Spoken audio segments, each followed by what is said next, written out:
Hello.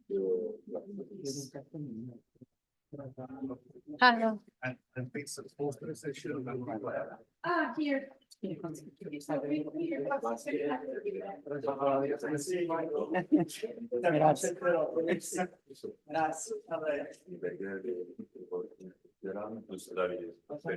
Se persone faranno la presentazione, si caricano i PowerPoint da sopra, nel condividerli oltre al quadro e mandare. Allora, il protocollo non è perché c'è un dopo ci sarà un slide perché sarà perché poi dopo il libro continua a dare no, tutto prima del corso intermezzo. Poi c'è il sito che ho trovato il sito della conferenza quindi c'è il video poi c'è tutto un altro che sta per il slide e Natascia che io proprio e quindi il slide devono essere anche Io sciasce.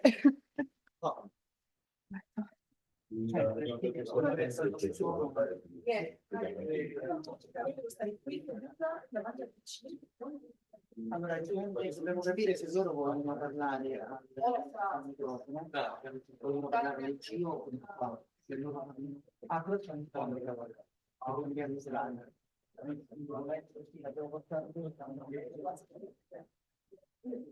Basta qua. il problema è che se parli a leggere il microfono in mano non è il massimo, cioè devi stare una mano al microfono, una mano al punto. Questo in piedi c'è ricchi della mano. Sì, lo so, l'ho capito, lavoro. Ah, tu dici se ne mettiamo... Vedi qua, cioè l'ultimo qua in piedi, direi cambiare le presentazioni. Devono essere condivisi di tutto.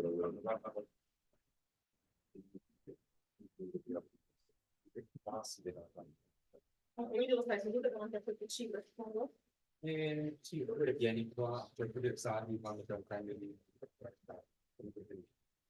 non preso dietro, qua davanti se c'è una sedia di così dire qua. Come si deve dietro per Sì, prendi piedi, mi metti i piedi qua e poi serve. Io no, magari mi trovavo che si sono un po' della domanda di presentazione, quindi dove sono sulla cartella. Stanno su una cartella qui. E poi sono menate, sono le solite sempre c'è. No, ti devi andare.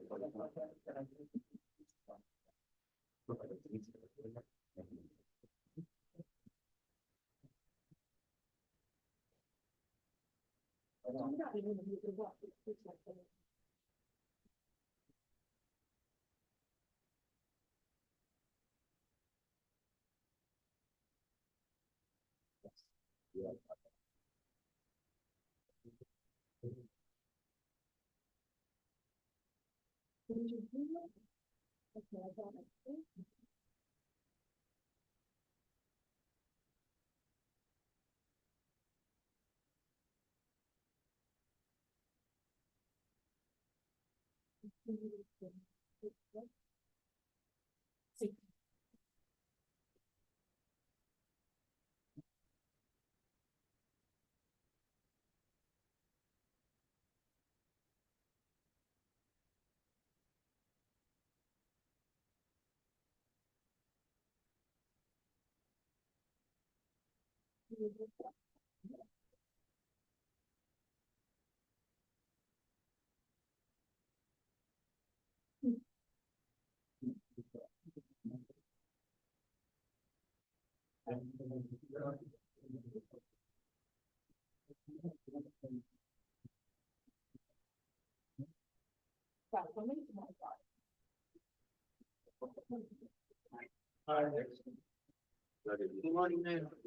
Hello. Yeah, maybe we can say five of us and we can have to here.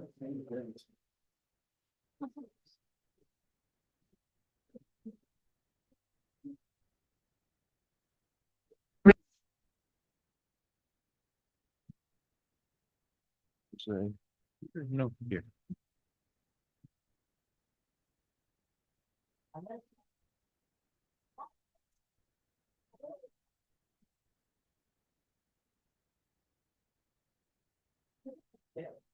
Who is collecting the presentations?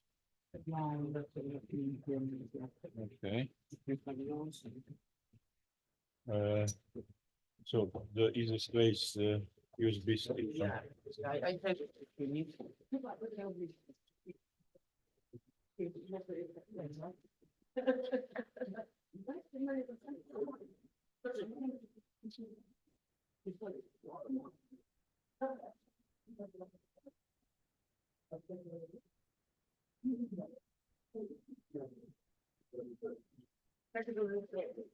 Dobro. Dobro, ne ono mraka, ali... Ne ono mrak, ali mislim show je bio Show. fenomenalan. Pa dobro, da to je više pretvorali kaj sad da uđeš. Najavljaju su se kruga, evo. Onoga na početku. Da, tako je kruga. Dobro, onda su bili zadovoljni. Da, jesu.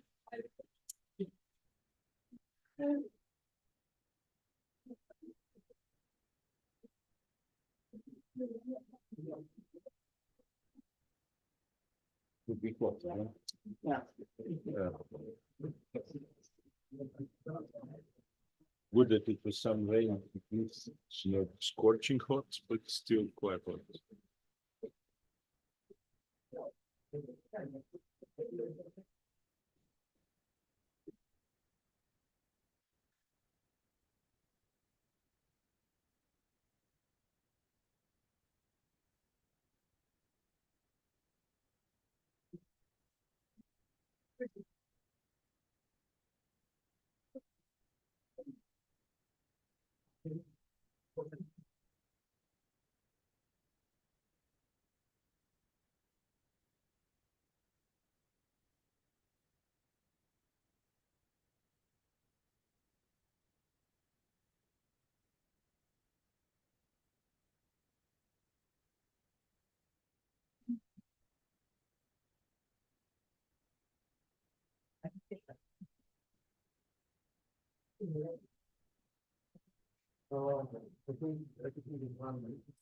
I think we should be at all times of this picture of the ball. For the, I mean, if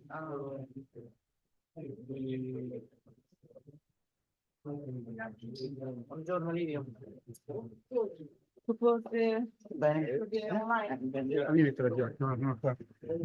Senti, ma io pure sono a presentazione Fammela a me che te la caricano tutti. Morning. Morning. Nice to meet you. Very nice to meet you here.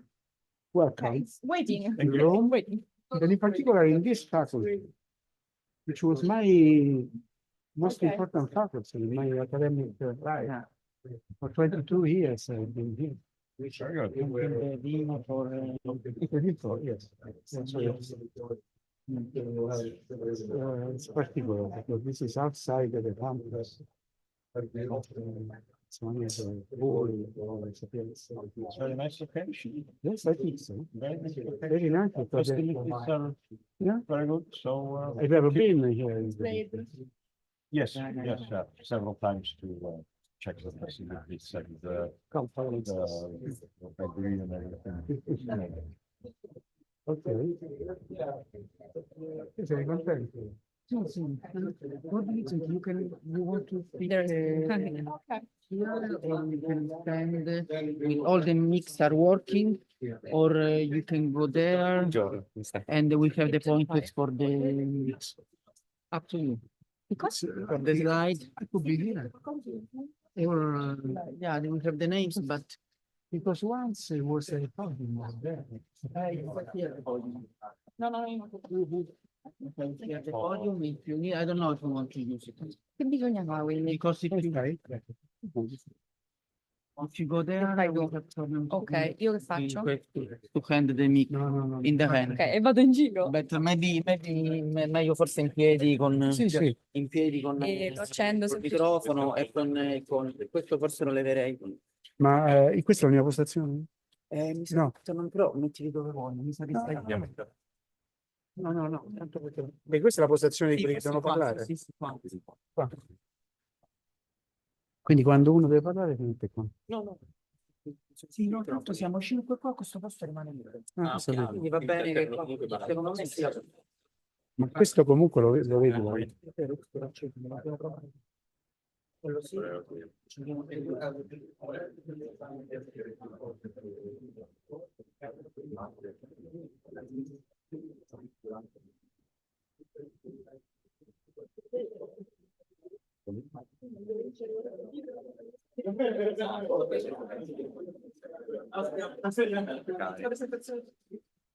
Forse è questo.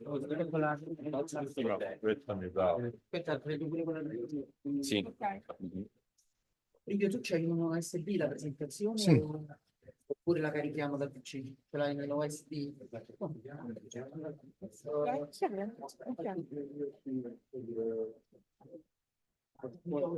This is for the point. Ah, this is for the phone. Ok, but you can, lo puoi togliere per un attimo e mettere la pennetta.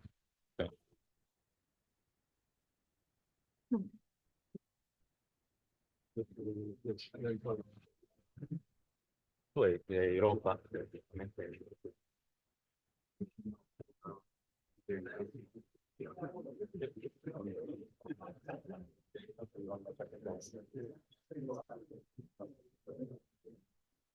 Ah.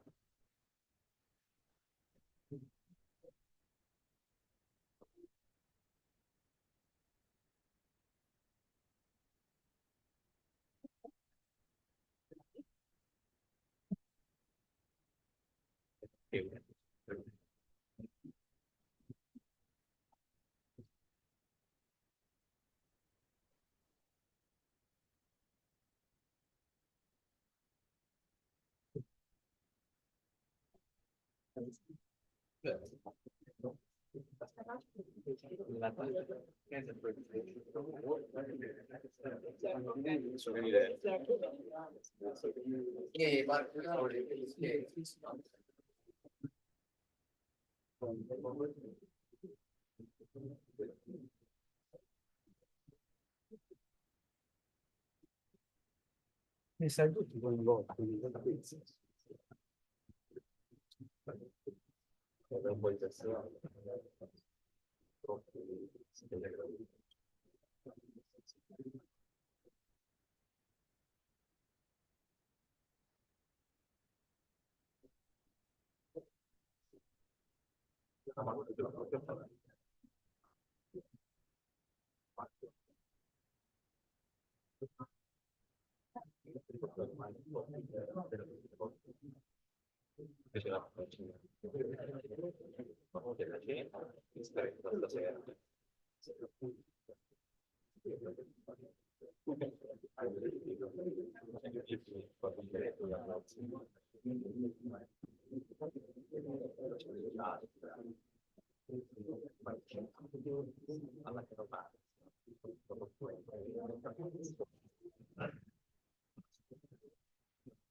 Ma io le stagioni più belle della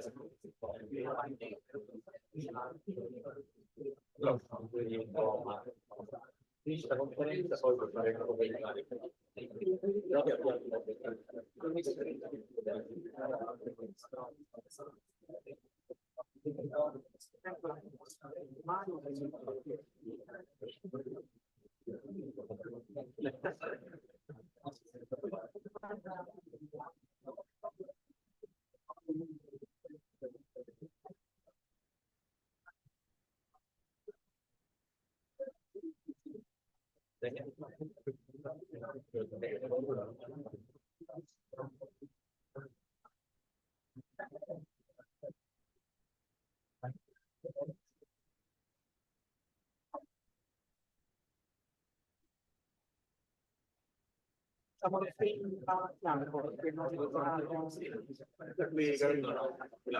Hanno 70 posti di là.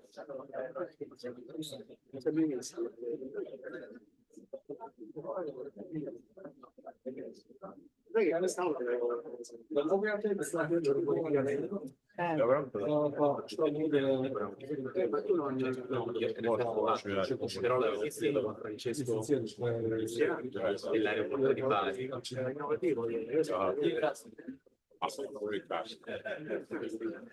Check on one of this, okay, on the.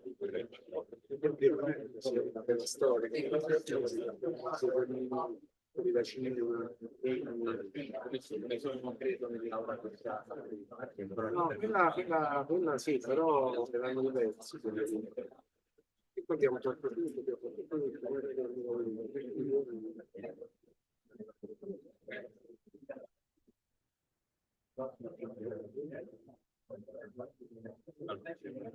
Abbiamo un po' di macchine di ritardo, però non si paga neanche troppo lunghi, c'ho paura.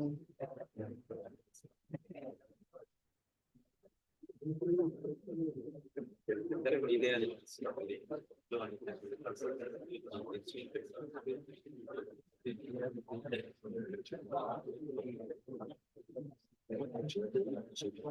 a livello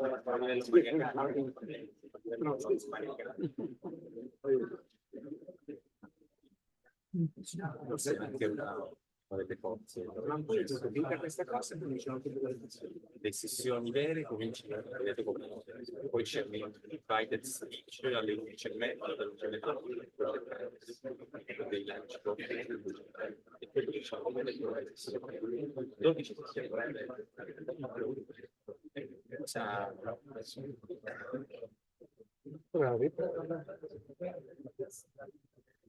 Alla fine, ma poi è anche interessante come esperienza. Poi loro sono bravissimi. Lui è bravo. ma tu in generale sì, insomma, ci siamo capiti come È molto bravo. Si è inventato questa è una specie di macchina da guerra. Anzi, questo è proprio. Infatti, io credo di essere stato o al primo o al secondo. Adesso non mi ricordo, ma... Lei è stato sicuro, quella nel 2015, quando ha fatto il discorso del Smart Lab in Sapienza. No, ma anche prima c'ero stato, Era era una stato delle prima prime. con Rizzo. Con Rizzo, bravo. Sì, c'era stato con Con Rizzo Rizzo, io e prima, Rizzo eravamo, sì, eravamo pochissimi italiani. poi ci aveva mandato Gianluigi, perché Ecco, all'ultimo bravo. non poteva andare. Esatto, Lui è andato con Rizzo e poi ci è andato nel 2015. Ah, vedi. Vedi, vedi. Però io mi ricordo che eravamo i primi con Rizzo a partecipare. Non si sapeva manco che cosa era. No, tema Sì. sì, però No, dico non che si poi sapeva. foste... Guarda che diventava. Mi ha raccontato Davide che c'è una rivista adesso. SDEWES. Sì, perché questa è la terza Natural Resources, no, da quel punto di vista è proprio un altro mondo.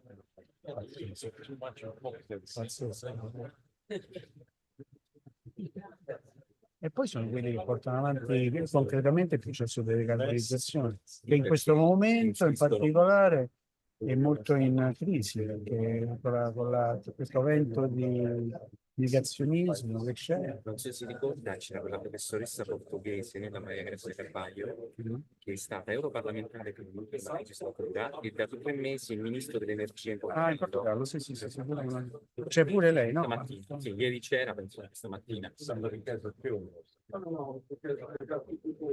E il bello è che lei ha fatto 20 anni fa con lei un articolo sul 100% rinnovabile Portogallo e ieri all'aperitivo a un certo punto lui gli ha detto no, voglio vedere che succede. che fai. E lei ha detto no, non ti preoccupare, io ho messo una squadra di 20 persone perché adesso le cose che devo fare.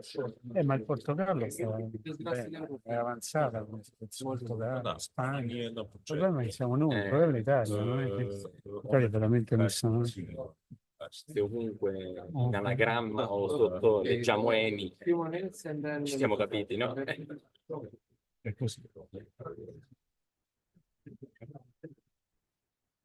Infatti è stato lungo spiegare a lui tutto il discorso del perché.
Che lei aveva iniziato idrometano perché pensava che fosse una per stare dalla parte del gas. Come io sono stato a molte conferenze loro, Mi hai spiegato? gli ho spiegato, ho detto il professore non era questa la sua intenzione, anzi l'intenzione era dire intanto c'è l'infrastruttura, facciamo qualcosa e vediamo se lo fate, se lo Ma fate. stiamo parlando di anni. Adesso è chiaro che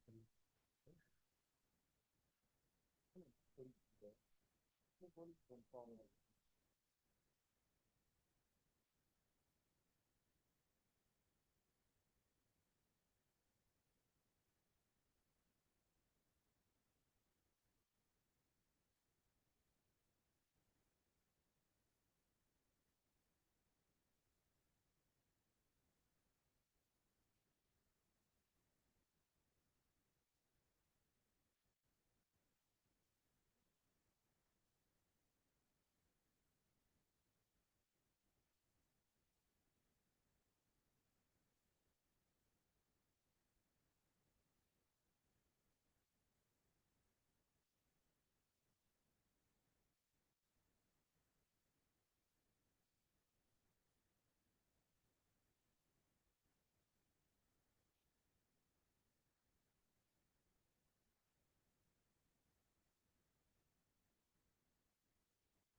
Marco, do you hear us now?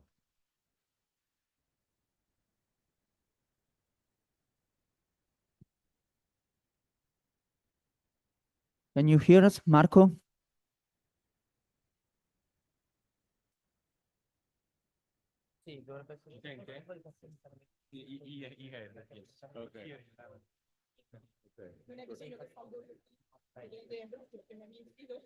Lascia stare, faccio io da qua. Anche allora per gli award quando già Sì, sì, faccio tutto io, dai, sto qua.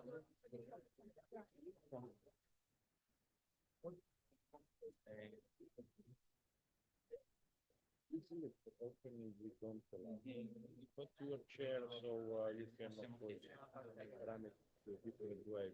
There is not much time.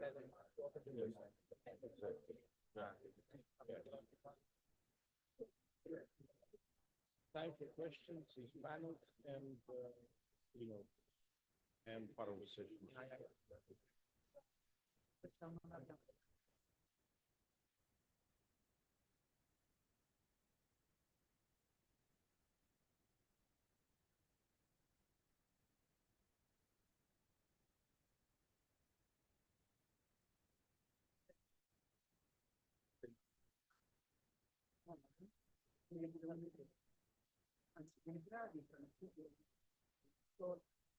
Beccano un po' più break dopo e dicono chiarire.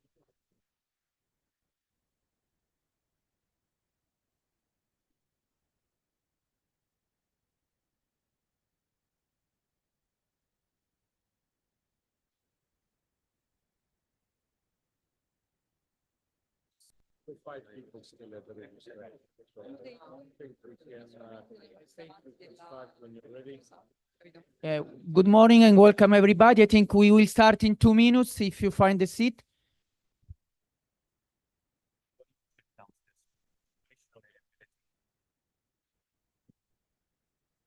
We have also here another room on the right where we are streaming this room if we are more than the available seats.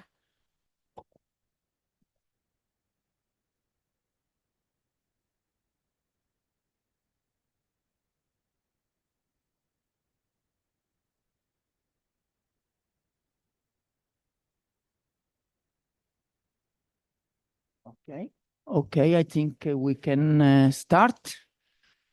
Welcome everybody. Welcome to the 19th International Conference on Sustainable Development of Energy, Water and Environmental Systems, SDEWES.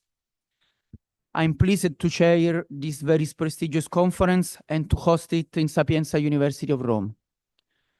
I would like to thank all of you who have registered in such large numbers for this conference, both in person and remotely. I would like also to thank SDEWES President, Professor Neven Djuic, the co-chairs of this conference, my colleagues, Professor Daniele Groppi and Professor Benedetto Nastasi, Professor Livio De Santoli, our Vice Rector of Energy Sustainability, all the members of the International Scientific Committee, the Programming Committee, the Conference Organizers, Local Organizing Committee, Conference Programming Committee, Special Session Programming Committee, Keynote and Panel Programming Committee, Award Committee, Post-Evaluation Committee, Special Issue Programming Committee, all the invited speakers, session chairs and co-chairs. I would like to thank all the editors-in-chief of the numerous and prestigious journal paper of this journal partner of this conference with a special issue. I send the greetings from the rector, Professor Antonella Polimeni, who was unable to attend this morning, and the greetings of the Dean of the Architecture Faculty, Professor Orazio Carpenzano, hosting the conference. This faculty is famous for the battle between students and police in 1968. The writing outside, police out of the university, and the graffiti of the facade are a reminder of those days, to which Renato Gottuso, undoubtedly one of the most famous Italian painters of the last century, contributed by providing the drawings. We too, and especially the many young people who are here, we have our professional battles and challenges today. And one of them, probably one of the main one, is the one of sustainability, climate crisis, and energy transition. These are all terms that currently everyone is talking about. No one states that is against them. not even those who are concretely trying to slow down the energy transition. However, it is increasingly necessary to clarify the main voices, often confused and discordant, that are heard on these issues. And this task falls to us, academics, to researchers, whose main professional purpose should be precisely to provide institutions and citizens with a vision that is as accurate and realistic as possible. This conference is therefore an important moment to confront, to discuss, to learn, to collaborate and clash on these issues, so that we can return to our countries with that something more that often cannot be learned only from books. Change must be ridden, being a leader, not opposite. When there is a wind, there are those who build walls to protect themselves, while others build windmills to extract value. I therefore conclude by inviting everyone, both those who are participating in SDEWEN for the first time and those who have already done so many times, to take advantage of these days by exploiting the great potentialities that this conference offers. Certainly, the first one, the opportunity to present our research in front of many colleagues from other universities, giving visibility to our work in these days, in the conference paper and the journal special issues. But also the opportunity to listen to the presentation related to research of the same topics we are working on, having an international vision of how studies are proceeding in many other countries and universities. But also to listen speeches on distinct topics, but close to our main research areas, since more and more for those who are working in the field of energy and environmental sustainability, it is necessary to have both a high-level expertise in our specific topic, but also an updated overview of the closer disciplines, improving our knowledge and our vision. This is another of the added value of the SDEWES conference, which integrates in numerous parallel sessions many disciplines and research fields, all related to the sustainable development of energy, water, and environment system. Also to meet and talk with many researchers, sharing ideas, creating synergies, new collaboration on a national and international scale. Very useful, for example, to create partnership in new European projects, integrating different expertise or opening new job opportunities. Last but not least, to enjoy this beautiful city, the convivial and recreational moments inside and outside the conference. So I invite all of you to take advantage of this day by letting yourself be carried away by the meetings, by what you will hear, welcoming your personal and original ideas that will arise. Enjoy the conference and our city. Thank you, everybody.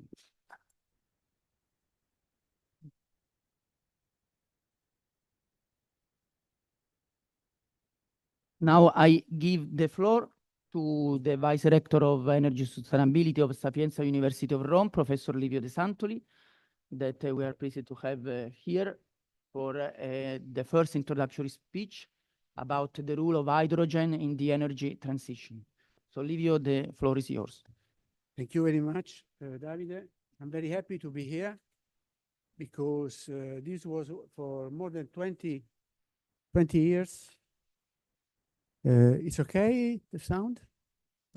For more than 20 years was my academic life here in this building.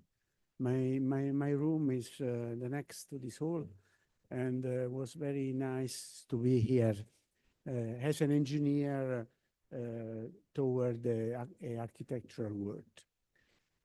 What I was saying in these few minutes is something very important for the decarbonization process, as everybody knows. The role of hydrogen in particular, and the importance of the decarbonization process in terms of energy policy. Because everybody agree about the fact that decarbonization will be our next process for the next 25 years. But how to manage this transition? How to try to reach the goals of decarbonization? This is up to each of the European country, hoping that in the next year the energy policy of the Commission could be the same of the past. And to do that, the example of Italian situation is very interesting because this country is very promising as potential in renewables. And it's very important try to understand that there is a lot of work to do in these next 5 years. As you can see in this slide, there is a gap in which we have to turn back and to modify in very deep way the trend for emissions, for electrification penetration, for of course share of renewables in overall production, energy production. And in order to do that, these 5 years from now to 2030 could be very, very interesting and important. And I think it's necessary a joint work together among all the European countries. In order to do that, the role of hydrogen is very important because the question to be solved are what will be the share of hydrogen in the energy production in 2050? And in particular, not only for production, but also for final uses. We are managing right now what will happen in the next 20 years in order to see to compare what are really new happening in our energy world. And everything is, related to the electrolyzer capacity potential, because coming from that, we can have different transformation for a direct use of hydrogen, but also the utilization of the hydrogen in order to there is better two than one, of course, the backup system. And this is the reason why we have to concentrate our attention in terms of energy policy about this trend of electrolyzer installations. And it's very important also to try some consideration about this kind of very important use of hydrogen in the transformation program related to synthetic fuels and also green ammonia. Synthetic fuels, everybody knows, there are the H2 hydrogen based fuels production with chemicals process. So how to explore, investigate this kind of opportunity that we will have in our future in order to reach a coherent system in decarbonization, in our decarbonization future. One very important question here in Italy, I don't know in other countries what presently happening, because there is some wind of divert attention, talking about very often the nihilism movements. And for that reason, we had to give an answer to this kind of question. Why often, not always, but often there is somebody who neglect the power to gas approach? Because if you neglect this, any kind of business plan is completely wrong, of course. It's very important, and the result of this very brief presentation will demonstrate this. Very important to understand the role of power to gas in terms of sharing in the energy complete decarbonization program. In particular, in Italy, there is the Italian National Energy and Climate Plan, which gives very, very poor data about this kind of affair. There is, only 4% of renewable energy generation converted to hydrogen, and also there is half of this production will come from steam reforming, which means that we are not talking about green hydrogen. And this is, I think, very dangerous to follow this kind of line. 100% renewable energy world is related also in Italy to a lot of programs, studies, research, and our group here in Sapienza also is in this line, and using the common software that everybody in this hall can probably use, H2RES or energy plan, in order to answer some of the questions.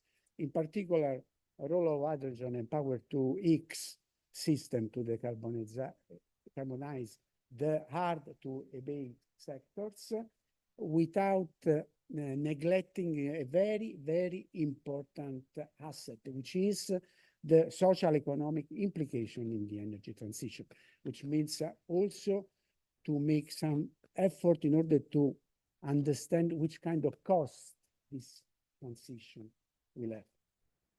And for this reason, we have to subdivide in different sectors this program.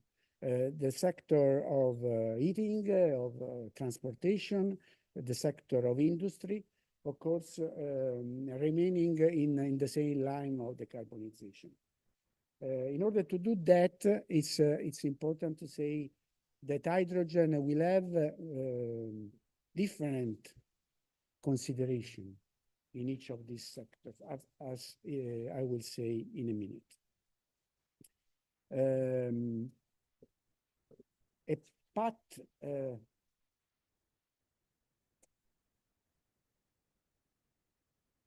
future increasing electricity and hydrogen demand.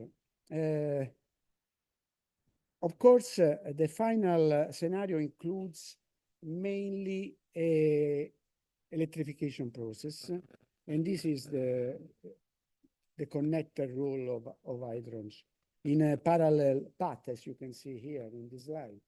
There is a parallel vision from now to 2050 in terms of electricity and hydrogen demand. Terawatt hour per year on the left axis, and hydrogen demand in terms of megaton in the right scale.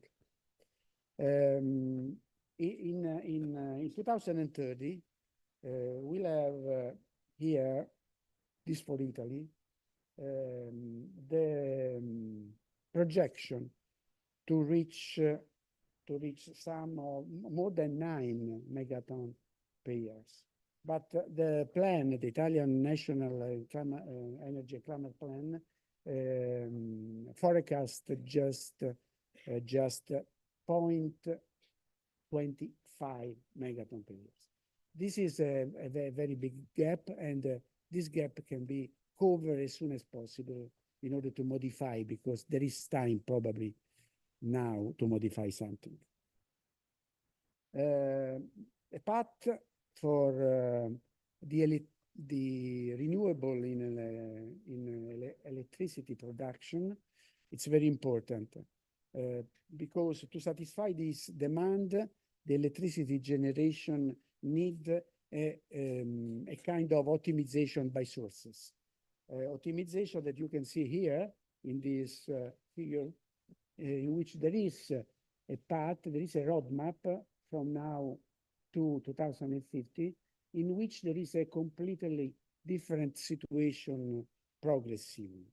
And in this generation, in a parallel way, there is also the importance, as you can see here, of the cumulated electricity capacity installations. Here, there is a lot of work to do in terms of strategy, because you have to, in a certain way, understand which kind of strategy in your country you will have in terms of wind and photovoltaic field. In our studies, we stated that probably in the short term, what we have to push in order to develop a coherent program is the wind. Due to LCOE, levelized cost of energy of wind in comparison with the photovoltaic, but also the full load hours in terms of full load hours. Aeolic in Italy, but I think in any country of Europe, will have a maximum level due to the landscape connection permission. And in Italy, this is very, very, very important topic, just under discussion at the moment. And this is the reason why I think that we have to push in the short term this kind of development. And then, of course, as you can see here, will be the final situation in which photovoltaic is 3 times the wind installations. Talking about the sector, there is another thing to underline, which is how to consider the energy efficiency potential. In this software, you have to put a level of reduction in energy consumption. Here, in our study, this preliminary study, as you can see here, there is a difference from now situation of heating demands and the sum of these two contribution, which means a reduction more or less of 25% in energy efficiency. Okay, we can work about this in terms of a subsystem to be optimized. Also in this case, there is a routine inside the software, as you well know, in which we have preliminarily understand which kind of level of energy efficiency. In heating, also in the industry sector, is the same. In order to do that, that is that here, the final result is in terms of storage system, permit us to say that the hydrogen used for flexibility of the system in a renewable world will be greater than electrical backed situation. That is 63 gigawatt versus 40. This means more than 50% more. This is a great potential of hydrogen coupled with the other final uses. Well, transport industries is a theme. They are themes apart, of course, but it's very important to say that there is something very clear. You know, you have to move from here to here, today and 2050, in terms of light-duty vehicles.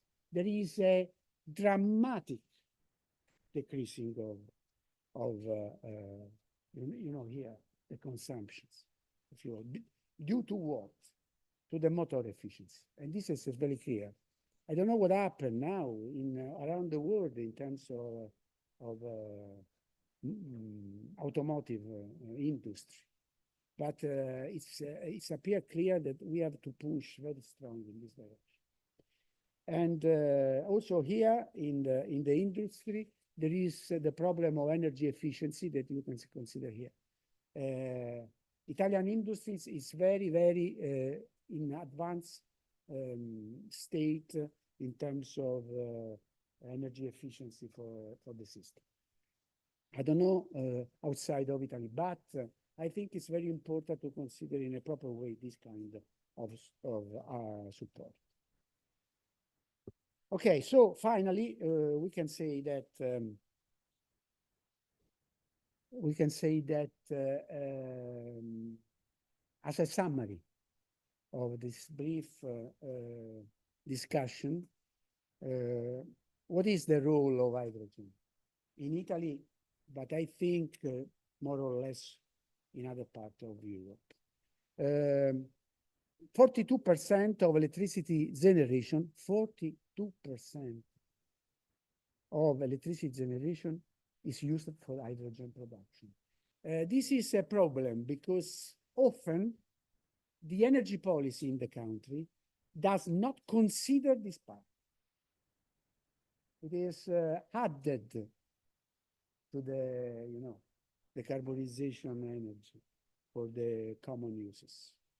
And this is very important because you have to consider right now in order to have a proper trend for the future. This means in Italy, 63 gigawatt in electrolyzer capacity. You know the figure right now in Europe. In Europe for 2030 say that we have to install some of 40 gigawatt totally. And this is 63 gigawatt is in trend with the European global capacity, which is 500 or 600 gigawatt in 2050. It's very important to say that we need here some of 9 megaton of hydrogen per year in green hydrogen production, which include 1/3 for the flexibility in electricity generation. This is one of the most important topics to be issued because in an effective way, we have to understand globally the capacity, the potential of hydrogen. The share of hydrogen in the global direct use electrofuels in the final energy consumption is more than 30%, 36% in this preliminary situation that we consider now. Finally, very, very quickly, I want to show some data related to very important characteristic for what I say before, social and economic issues. The investment, the overall investment,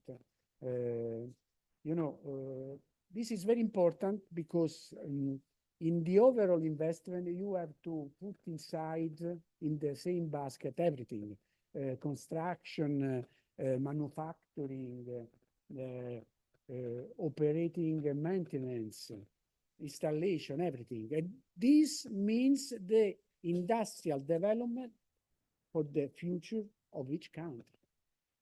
Because the transition is an opportunity for the industrial development. So it's very important to try to understand which is the global value of this affair, of this business. And we're talking of 1.2 trillion of euros overall. And this means 40, 50 billion per year.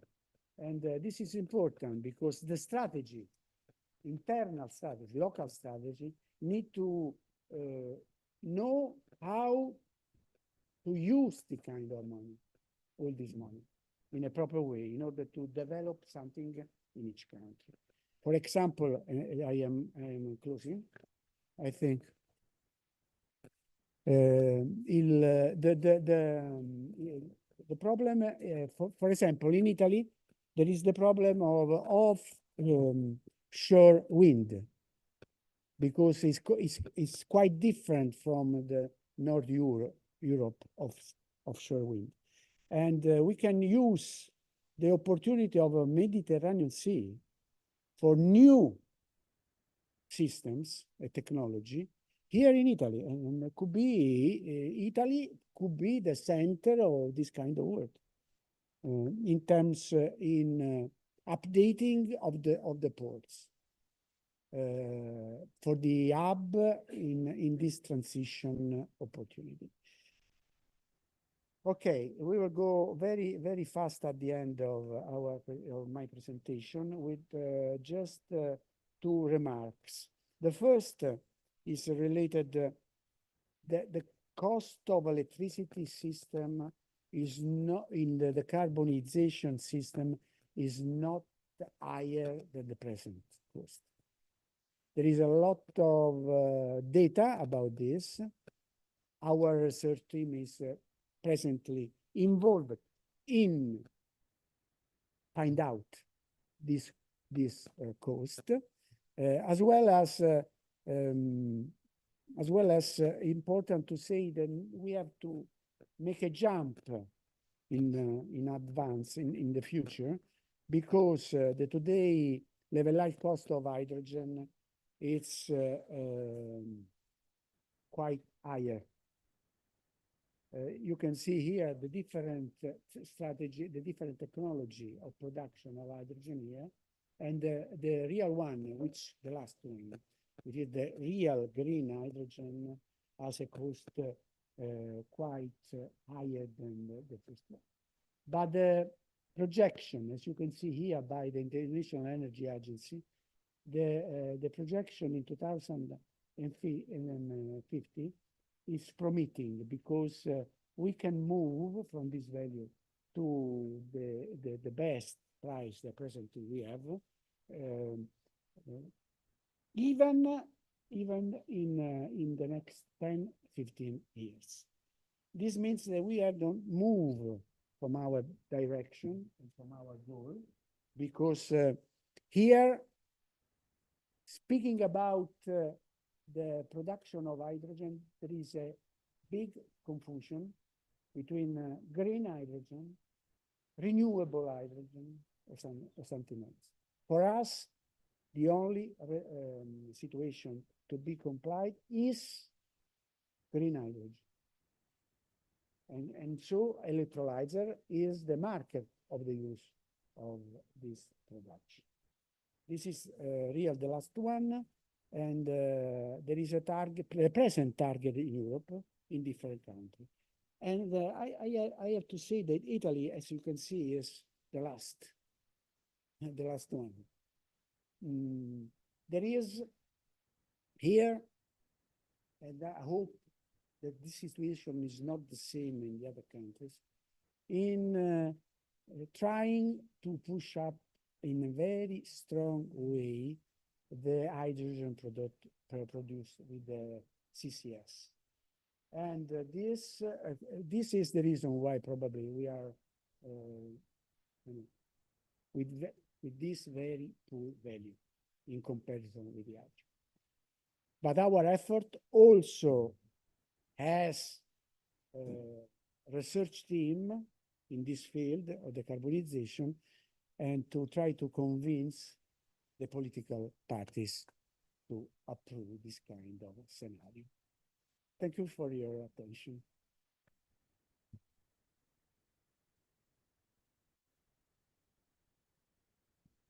Thank you very much, Livio, for your interesting presentation. We have now another very interesting and current topic that will be discussed by Professor Nevenduic, SDEWES president, here about nuclear. And it's a question, the title of the presentation. Is nuclear solution or just a delay tactics? So let's listen Neven thoughts about that. Neven, thank you, and the floor is yours. Oh, if I can get the pointer.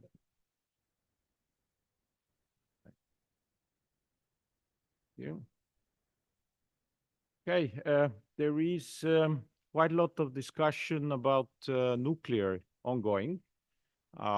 In countries, they're reconsidering nuclear for their future decarbonization again. There is talk about nuclear renaissance. So let's delve a little bit into the nuclear technology. It's generally quite safe technology if we compare it with others. The number of deaths, accidents happen, but if we are rational, it's a safe technology. It's clean because it doesn't emit CO2. So those are obviously positive sides of nuclear energy. On the other hand, it's expensive. It's very expensive. It's very slow to build. Accidents are rare, as we said, but when they happen, they have devastating impact on the area around. So the life cannot continue in that area. So people don't like such dramatic results of accidents. You know, when a wind turbine explodes, it happens. Well, there is no problem. We just replace it with a new one and the life continues. When a nuclear reactor explodes, well, then you never go back to live in town of Fukushima. Also, there is an issue of safety in the times of drones. Generation 2 nuclear power plants have a weak point, active cooling. If we stop active cooling, what happens and what cannot be avoided then is meltdown because of loss of coolant and then explosion of hydrogen is possible. And the Fukushima type accident is quite probable. But on the other hand, we have to be aware as scientists that nuclear is not only energy technology, that it has dual use. And this dual use might be important for some countries. So we have to recognize this as a factor in making a decision. So the question is it sustainable? So let's look into this issue. Can we make it cheaper? Nuclear used to be cheaper in 70s when we were building many blocks. So why can't we make it a serial product? Just produce one after another and the price will go down. The problem is that each plant is actually very specific to the location, and this doesn't allow for serial production. Now, nuclear power plants that are being built in Europe are mostly first of the kind, which makes them very expensive. So the price will fall down probably when this is being repeated more times, but it will not be really serial production. Also, one thing that we have to have in mind is that regulation has become more serious and builders still don't follow those regulations. So we spend 10 years waiting for a removal of errors in construction, cracks, etc., to put the power plant online. And that makes it so expensive. So if we could solve this problem, it would be much cheaper. Because the most of the cost now is cost of capital. China has no such problem, meaning theoretically nuclear could be cheaper, yes. This is the current trend of technologies, and we can see that wind and solar are becoming so cheap, and they're going to continue, especially solar. The price of solar doesn't have a floor, basically. It only depends on massification.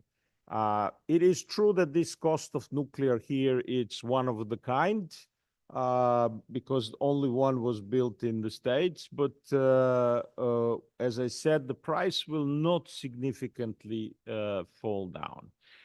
Let's look at the current projects. In Europe, Paks in Hungary, decision was made in 2009. It's still not started the construction. Olkiluoto in 2000, decision was made. 2005 construction. It was finally on the grid in 22. 22 years for from decision to actually connecting it to the grid. So if you make it now, 2044, 20, Flamanville,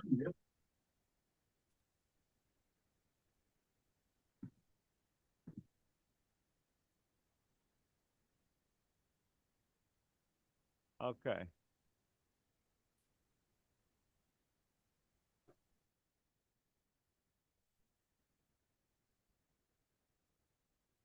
Flamanville, in France, 2007, the construction started. It's still not on grid. Russians are not much better for a small Monoso floating reactor, 152 months. Novovoronezh, 2006 decision, 2019 19 grid. Ostrovets, 2013 construction start, 21 grid, etc., etc. We can also see some that even took longer, like Mohovce, but it was construction was stopped and then restarted. Hinkley Point, we reached the decision in 2010. We are hoping to see it on the grid 29 to 31, but this is going to be delayed probably for another 5 years. And China does it in average in 5 years. So we can look at the timeline as 10 years for developing of the project, 15 years for construction and removing defects in the construction. So if we take decision by 25, and that's tomorrow, start construction by 2035, our new nuclear power plant will be on grid by 2050. What do we do in the meantime with climate, with energy security of supply, with replacement of existing installations at the end of life? We need to solve these 3 problems. So if we look at what would happen if we decide for nuclear scenario, and we have very good book from Bill Gates who tell us what we should do. He says we should stop investing in transition and we should wait for better technologies to be invented. Which means business as usual with the fossil fuels. And then in 2050, we have nuclear power plants. So the nuclear scenario is the blue one. We continue with the fossil fuels, CO2 emissions grow, we burn the earth, and then after 2050, it starts slowly falling down. If we go with renewables, if we continue with transition with renewables now, we can practically decarbonize by 2050. So anybody calling for, as Bill Gates, delay of transition is actually supporting continuation of burning earth and using fossil fuels. Okay. Let's change the subject a little bit. What happens if we continue with renewables? Let's look if we put 25% wind and solar into power system. The base load gets pushed out of the merit order. You can see it during the nights. It's above the pale blue line, which is the load, and during the day because of solar energy. What do we do with this excess of electricity? Well, we can sell it to somebody else, but probably nobody will need it. We can store it, but it's expensive to store fossil fuels. It's cheaper to store them as fossil fuels than as electricity. So the best way is to just shut them down. So if this black line is nuclear, it gets pushed out of the merit order. And this is already happening. This is France.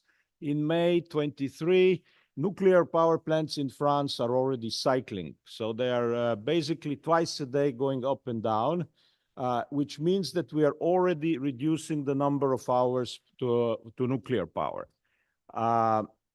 If we look at wind on European level for the last 5 years or 6 years, this is 6 years, there was not a single hour when there was no wind in Europe. wind is not blowing in the same way all over the continent. If you look at one country, yes, there are times when there is no wind. But when you look at continental level, there is wind somewhere.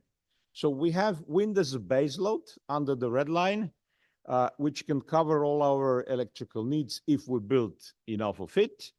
And above that line, we have excess of wind, which we can use then to do something useful. For that, of course, we need to build grids. So let's imagine that we overbuild wind and solar 3 times. We need to overbuild it 3 times. The red line is legacy electricity demand. We cover most of it. There are some white spots, which we will have to cover with maybe hydrogen or hydro or other renewables.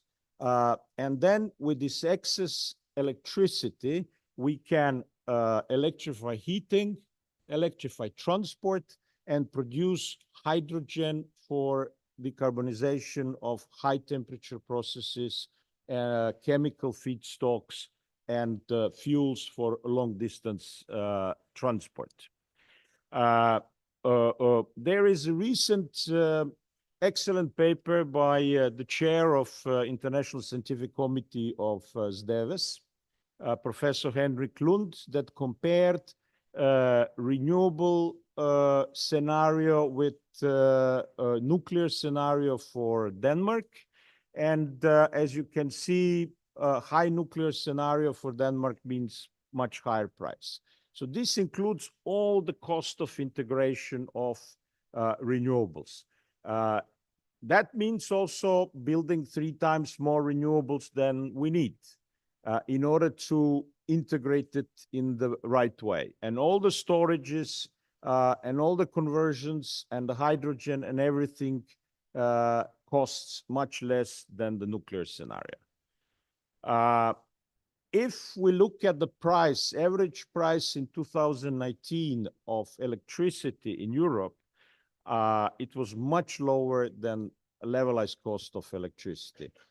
Even the one that we expect will be if somebody really invests in several nuclear power plants, slightly lower than it is today. This big one is a DC cable to Corsica and Sardinia. In 23, the price was a little bit higher. We have no more cheap Russian gas, but this is going to be falling down as much as more and more renewables are coming into our energy system. So how are we going to pay for this nuclear? Nuclear is around 150 euros per megawatt hour, and the market price is now very high, 120 on European level. How the countries are going to finance nuclear? Well, it's obviously that at least part of the capex will have to be subsidized. OPEX, or the cost of the fuel, is very low in nuclear power, so this can be recovered from the markets in low wind and solar hours. So when we have low wind and solar, so there is need for some other power, and maybe from the hydrogen market. So nuclear could cover part of its fuel cost from the hydrogen market in other hours. So that is probably a way how to make it work in case you really want it. From the energy point of view, it doesn't make any sense. But if you have other reasons to build nuclear, it might be feasible in that way. The number of negative prices, the number of hours with negative prices on markets is already in hundreds of hours. We can see Finland and Sweden have already more than 5%. Remember, those are nuclear countries. So nuclear actually creates negative prices. We have South Australia and California with more than 25% of negative prices.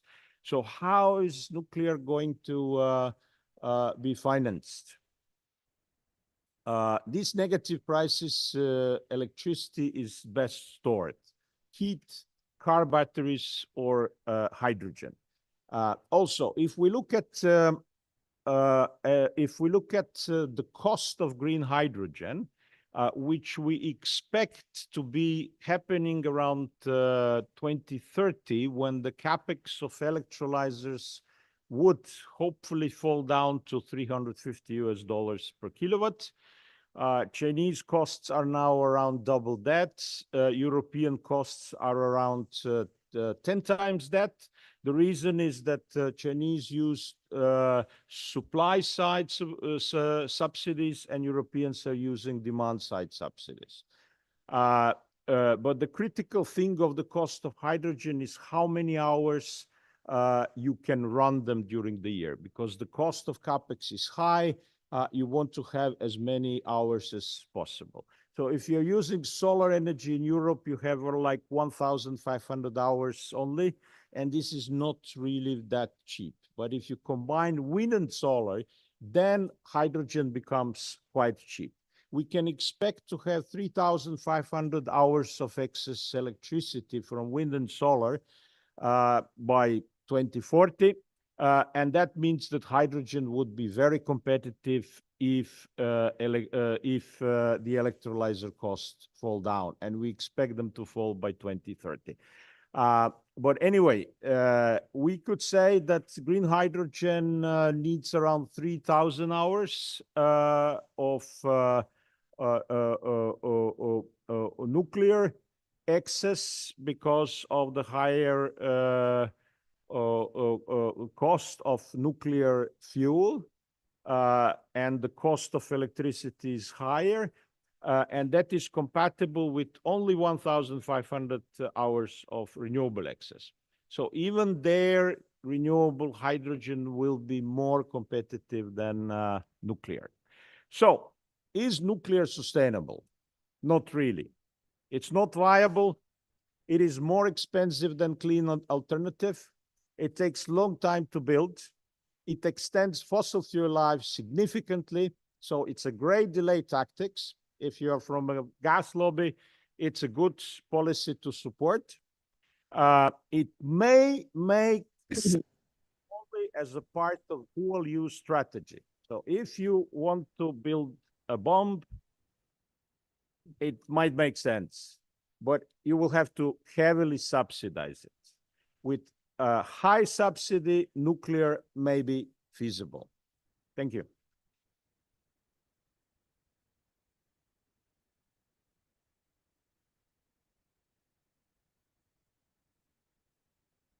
Thank you very much, Neven. I think it's very important, this discussion. In Italy, for example, in our country, there is a lot of confusion also in the media, in the opinion, also with high-level administration, ministries, political, and many kind of personalities that have not a clear picture, or maybe wants to continue with the delay that you clearly presented.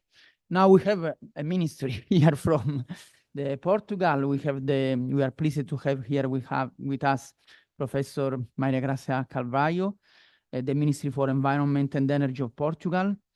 And I will give her the floor for a speech about energy, climate, and water, focusing on the Portuguese approach. Thank you very much for staying here with us.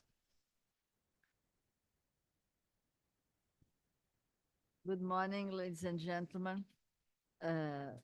First of all, it's a pleasure to be here with you. I'm a normal client of this conference since the beginning, and as a professor, and this time I was invited to come here in the different condition, but I'm very proud of all the work that SDEWES has done in the last 19 years. It will be the 20th anniversary next year, and I want to thank Professor Neven and all this team, and this time Professor David Garcia to be the local, and the University of Sapienza for hosting, because it's really a service to the energy and environment community to be able to have this conference where we discuss in a very scientific way all these questions that are so important nowadays. I will very shortly talk about the situation and the policies in Portugal. It's an interest fact that the subject of this conference, sustainable development, water, environment, and energy, is exactly the portfolio that I have as a minister. So it fits well. Actually, I was one that together with Nevan and at the time Professor Afghan, that unfortunately is not with us, designed the subject of this conference, and we choose this subject as the subject that would be very important for the future. So I feel that is a big responsibility of these three areas, and I will start very briefly with water. We have a major concern with water in south of Europe, Portugal, but also Spain, Italy, Malta, Greece, Cyprus, but it's slowly, not even so slow, going up to central and north of Europe, and because of that, we have an intensive plan at the same time to do some restrictions on the consumption of water, especially in the south of Portugal. For the economic activities, we had to restrict for agriculture, for tourism, to make sure that we have enough water, and this water of quality. And this is what we want to ensure, that everyone that lives there and visits has good quality, but that needs to very much monitor, and we need to have measures to save. And apart from that, we are investing a lot in new sources of water. So we are building desalination. We don't build big dams. It has a lot of negative impacts, but we are building and trying to take advantage of all small dams that we can have in order to store water. And we have written to the new president of the Commission, van der Leyen, a letter asking for a priority in terms of research, investment at the European level, and very interested that 21 countries immediately join us. Italy was one of them, asking for the water to be a priority. And I think that we should look, and especially the nexus to the energy is a very important topic. I would say that good thing that we have a very good relation with Spain, and we are working on that, because something that unites us is the scarcity or not, or the existence of water. So we are developing common solutions. On the energy, as you may know, Portugal is quite well placed on renewable energies. The last figures that we have, the official, is from 2023, where we have 61% of the electricity production from renewables. And we have a distribution from 25% from winds, 7% from photovoltaics. Actually, this year we have increased already, so quite a lot. So we have a lot of investment of the photovoltaics. We have 6% of biomass and 23% of hydro. So hydro is quite, we have inherited from the past, the big dams, but it's quite useful that we have that also from storage point of view. We want to continue, and we just finished our national plan for 2030. As you know, the ambition from the percentage of renewables in the total energy consumption that the Commission has proposed is 42.5% obligatory plus 2.5 to the ones that have conditions to deliver. And in our case, we have proposed is an ambitious target, but we think that we can achieve 51%. So quite above the European average. So our question now is what have been discussed already is storage. So we really need or the flexibility of the system. We are investing a lot from our recovery and resilience plan in storage. We actually is finished today an auction on batteries. So from batteries to try to see what we can increase on the existing dams. And we are planning like Spain has done, because we have an integrated market, energy market with Spain. They are preparing an auction on capacities.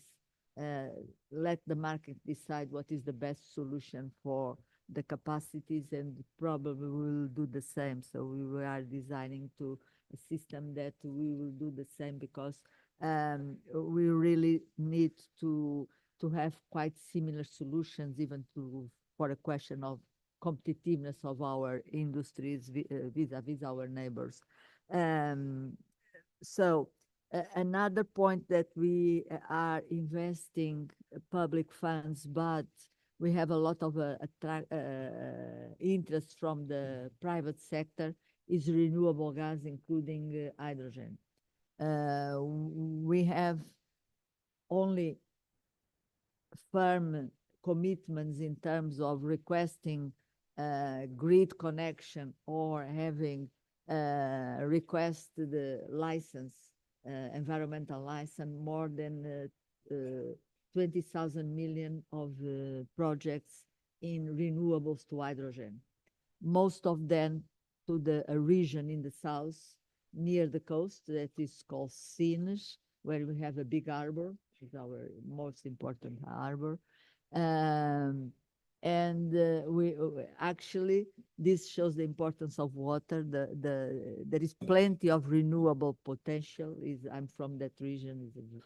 A lot of solar, some wind, but it's scarce on water. So we really need to have, and to produce hydrogen, you need a lot of water. So we will request that every promoter also has his own solution for the water production. But we also have done auctions and other subsidies for renewable gas, not only hydrogen, other kind of renewable gas, biomethane. We have an auction of 140 million for biomethane. And we have very good results in at European level. There was a hydrogen bank competition, and Portugal and Spain were the ones that got almost all the funds. There was some complaint from other countries, but we have the conditions for that. So on that area is doing well. I'm worried about the capacity of the market to provide the electrolyzers. Some of the projects are saying that they will be delayed because they don't have the electrolyzers in the market. And some of these projects are funding by European funds with very tight schedules, but they cannot, especially because they are requesting quite large electrolyzers that the market is not able at the moment to deliver it. There is one that requires 4 electrolyzers of 100 megawatt, and they are saying that there is no way that the market will deliver that in time. Also, we are working, but I will leave this to my colleague Carvalho, on speeding up the licensing. So to have a simplified way of license of renewable energy projects. I have told you about the good things. Now I need to tell you about our challenge, and I would say that our challenge is, I would say, mainly transport, the electrification of transport. We got delayed in the rail, so we have a very old-fashioned rail system. We don't have very good transport systems. We have some in Port and Lisbon, but not general. There is not a tradition of people to use very much the public transportation. So the car is still part of the culture of the Portuguese, and the emissions from transport are increasing instead of decreasing, and that is a big problem. Together with the fact that to buy a new electric car is expensive, and we are, I wouldn't say poor, but not a rich country. So it's very difficult for our population to acquire and change the existing cars for new electric cars, or even new, more efficient combustion engine car, because we have a problem of very old cars, about 15 years old or even more. So that is one of our biggest problem. And you can see, compare, if you look at the emissions, divide by industry, transport, and housing, our emissions from transport is 38%, is the highest in Europe. The others have the housing as first place, or industry, but mainly housing in the north of Europe. In our case, is transport with a tendency to increase. Now, just to conclude, some words about environment. That is a field that, to conclude with good news, in the environment we have quite a good progress in terms of biodiversity. We are doing a lot of efforts to in the biodiversity. It's quite recently, already from previous government, but we have recuperate some of the endangered species like the lynx, like the wolf, the Iberian wolf. So, and we are now launching new marine protected areas. Yesterday, I was in on Saturday, I was in they start sailing for sailing boats to get the data for a new marine protect area. That is a very big one. That is the Goringe mountain, a mountain on the ocean that is going to be a protect area by 200 kilometers by 100. So it's a very important one. We have created another one in the month of August in south of Portugal, in Algarve, Pedra do Valado. And we hope that in October, all the area of Açores, there is a proposal that is going to the regional parliament in the middle of October to convert all the ocean around the Açores in a marine protected area. So I hope that it passes in parliament, but because it will put Portugal as one of the highest countries with protect areas, marine protect areas in the world. So it is something that we are very proud. We have, as I told you, good things. We have to solve the question of the transportation. Is not easy, is not clear, as it was said, what will be the development of the automotive industry in the next 2 years, 3 years. I think things will change, but we really need to work hard in the transport sector to make sure that we do a proper decarbonization as we should do. Thank you very much for your attention. Thank you. Thank you very much for this very clear and exhaustive overview of where we are now in the sustainability issues. We have now the last introductory address. Last but not least, we have Hugo Carvalho, the president of the mission unit for licensing of renewable energy projects. And he will give us some information about the bureaucracy that is one of the other main barriers that is slowing down the transition. I think in many countries, in Italy, for example, we took average 5 years for the authorization of a wind farm.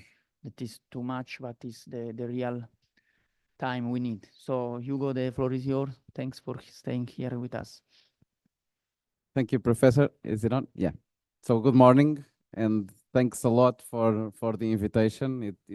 I'm a first timer here, and I was finding my way through many conversations last night. I found a conversation with Professor Neven and my minister, Professor Maria da Graça, in which they were saying they were doing this since the 1990s. So you've been basically doing this all my life. So I guess I should thank you for the ideas and for what you've done. I'm not a regular, but I can say I'm a beneficiary from this conference. Reason why there is actually no point in a speech about raising awareness on climate change, because you are aware, and because we are all aware that sustainable development is a good idea, that renewables are a good idea, saving water is a good idea, and you all have good ideas. So good ideas are your business, I should say, and I would say. And we are all aware, I'm pretty positive that we all know that there is nothing worse for a good idea than a bad investment plan and a bad execution plan. So this is where I kick it off. The harder, the further we go into decarbonization, the harder it gets to have results. It's like losing weight. It's easy on the first kilos, but then it gets way harder. And that's the story you were reminding us about Italy's 5 years. And I could say a lot about the Portuguese 5 to 6 or 7 years in PV. The way that a promoter goes around between 15 and, or used to go around between 15 and 25 entities on the same public administration, fighting away through the bureaucracy. And this, I call this the fight against bureaucracy, but I don't want to win the fight. We need bureaucracies because it is the difference between having a self-administration in which everyone does what they want and a public administration. So we need bureaucracy. Without it, it would be way worse. But we find many times we have found ourselves in Portugal, and this is the reason why we put this structural mission in place. I'm on this mission for now, and it has a deadline, because it is a mission, because a lot of times we found ourselves feeling like everything could be different and that we could not change a thing. And this is how we felt. So we launched this to do some kind of what I usually call participative bureaucracy.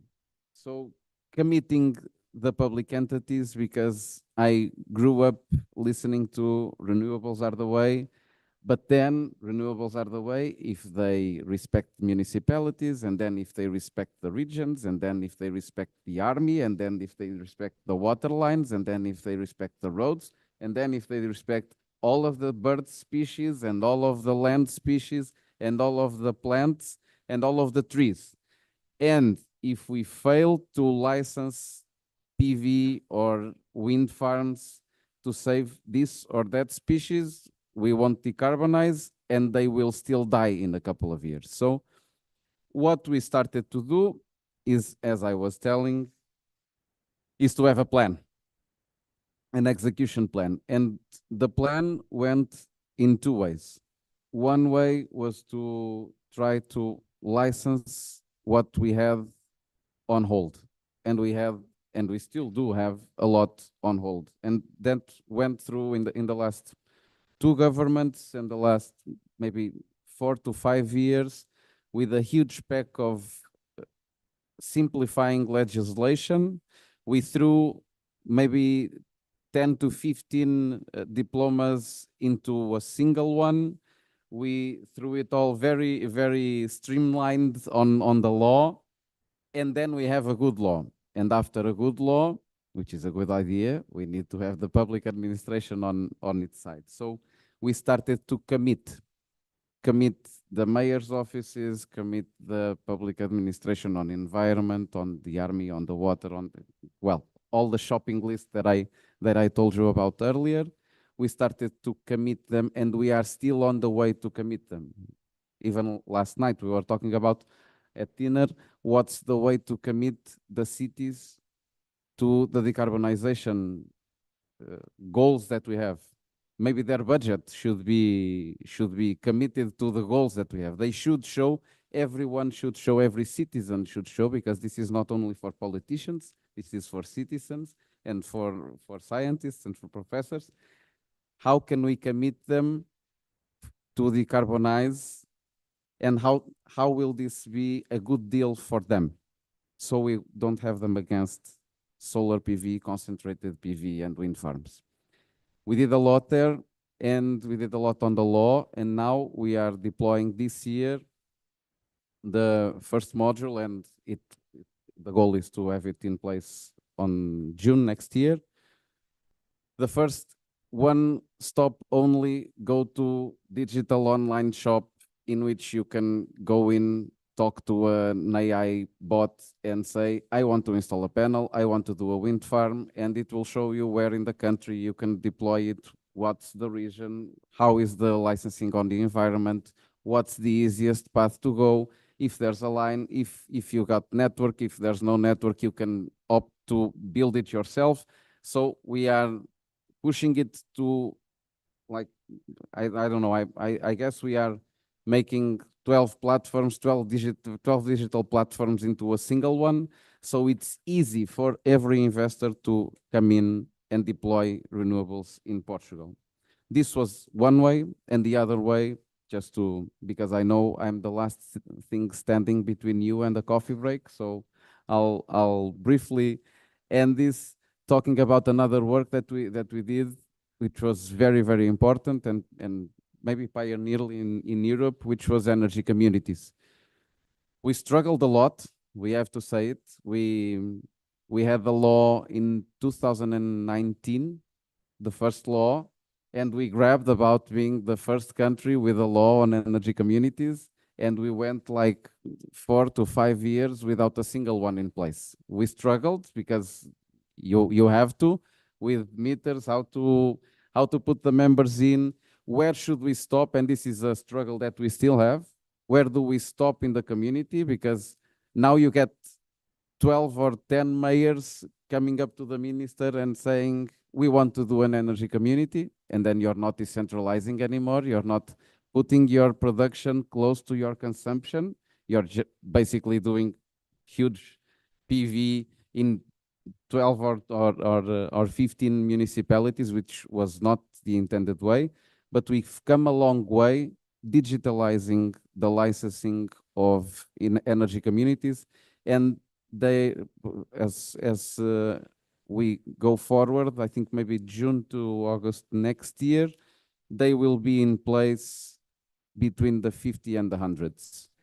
So every municipality will be like 5 to 10 clicks away to have panels on the schools or on the public swimming pools or on the public pavilions, and it will be easy. It's a work we've done with the grids operators, with the public administration, again, committing them and benefiting them, spending the same amount of money that we used to spend on the concessions, the same amount of money we used to hand over to the economic players, spending the same, but committing part of it to success on decarbonization. So this is what I want to hear about. So the law can be good, but you actually need product market fit. There are a lot of good products and good ideas that fail because they didn't have a product market fit. That's basically my mission here, is to be outside of public administration and outside of government, to have a look from outside, but actually being able to make some change. My wish is that you stay having good ideas, and I really hope for that, because if there's anything that's going to save us is science and technology. And I hope the best for this conference and many to come, and that you all have great product market fit for your ideas, because that's what we need. Thank you.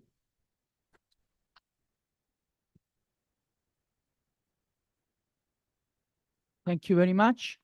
Now we have some practical information from Professor Tomislav Puksec about the conference. Do you have some slide, Tomislav? No. No? No, it works.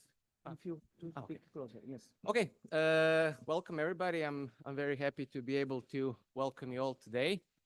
Well, I'll be very brief. I will just give you a few pointers on the conference, especially for those that are here for the first time.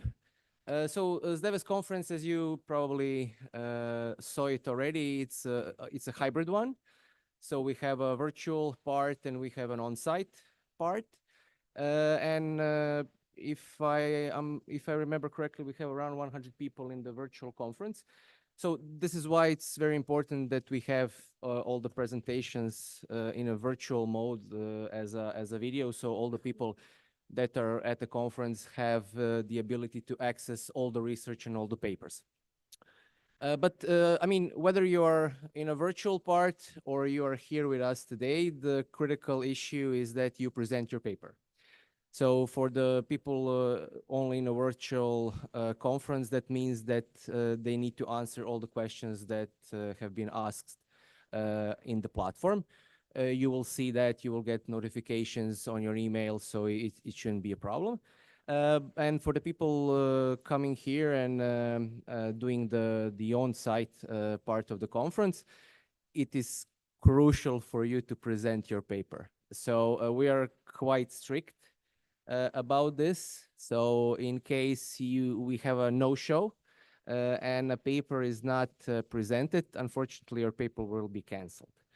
The same goes to the poster session. So if you're in a poster, you have to be present in front of your poster during the poster session. There will be someone checking that. So please be in your session and present your paper, because I mean, people came here also to see other people's research, so it should be fair from your side to present, because someone really wants to talk to you or wants to see your research and wants to hear what you're doing. Okay, so just like some procedural things and administrative things.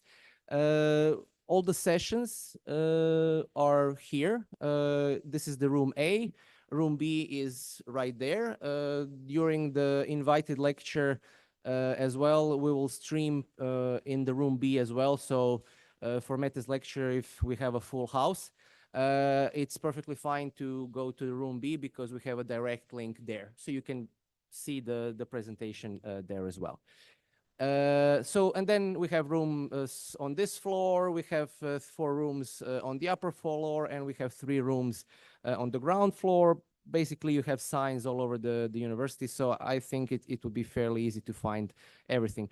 Poster session will be right in front of this main room, room A, and the coffee breaks and lunches will be in the patio right in front. So if you are first time on SDEWES and you're presenting your paper, my advice is that you just show up around 15 minutes before the session starts. There will be a local organizing committee member in each room. You will give them your PowerPoint, use USB or bring it on a USB drive. And then we can copy the presentation. You can check, test if everything is okay. And then we start with the sessions sharp.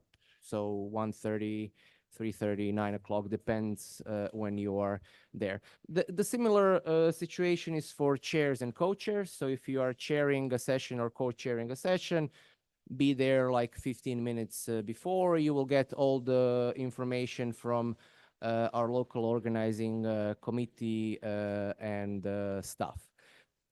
When it comes to the social part, tomorrow we will have our social part in the afternoon. You all got your tickets with your accreditation, depending on which group you have chosen. All the info on the social part is online on the webpage, so you can check it. The schedule is also on your accreditation as well. So just follow the instruction. A lot of local organizing committee people will be around, so helping you in case you need to check some questions or whatever. Also, you have your lunch coupons with your accreditation. So for each day, you will have a lunch coupon depending on what you have chosen in the system. Okay, more or less, this is the main pointers I wanted to stress out. After the award ceremony, we will have a group photo. The plan was to have a group photo in front, in the nice stairs when you exit the building to the left. But some clouds are currently above us, and we're not sure whether it's going to rain or not. So after the award ceremony, we will just see what's the situation. If no rain, then we will go out and have a group photo. If rain really starts, then we will just have a group photo here in room A. If our photographer can do like a wide shot, we will see. Yes, that's it for me. Once again, welcome to SDEWES conference. I really hope you will have a good time here, and it will be a successful conference for you and for all of your colleagues. So thank you very much.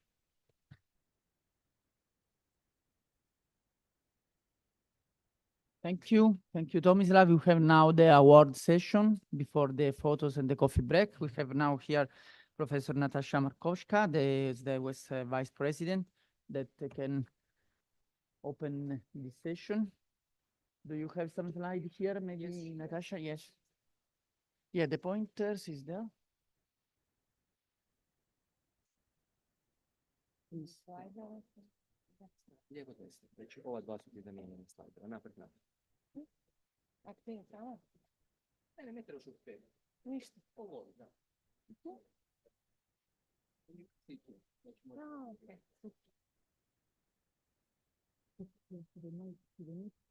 Yeah. Okay. Esteemed guests and participants, I'm Natasha Markowska, serving as the chair of SDEWES Award Committee, and it is my privilege and an honor to extend a warm welcome to all of you to the award session of the 19th SDEWES Conference. In this session, we come together to celebrate the remarkable achievements of various individuals and authors within the SDEWES community. So today, we will recognize and honor the authors of the most cited SDEWES papers, the authors of most cited JSDEWES papers, the authors of 3 best papers, and most loyal SDEWES conference participant. And in addition to this, we will also present an honorary award to a distinguished colleague who has made significant contributions to the success and growth of SDEWES conferences over the years. This session promises to be a momentous occasion where we will acknowledge the outstanding work and dedication of our community members. And thank you for joining us. And let us proceed with the celebrations.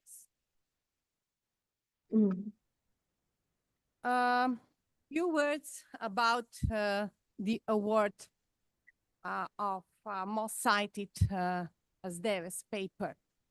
This award is presented to the authors of the most cited paper, which was published in the SDEWES special issues of the Associated Journals. The selection process for this award involves counting the citations received by each SDEWES paper over a span of 2 calendar years after its publication. The number is then divided by the journal's impact factor in the year of publication.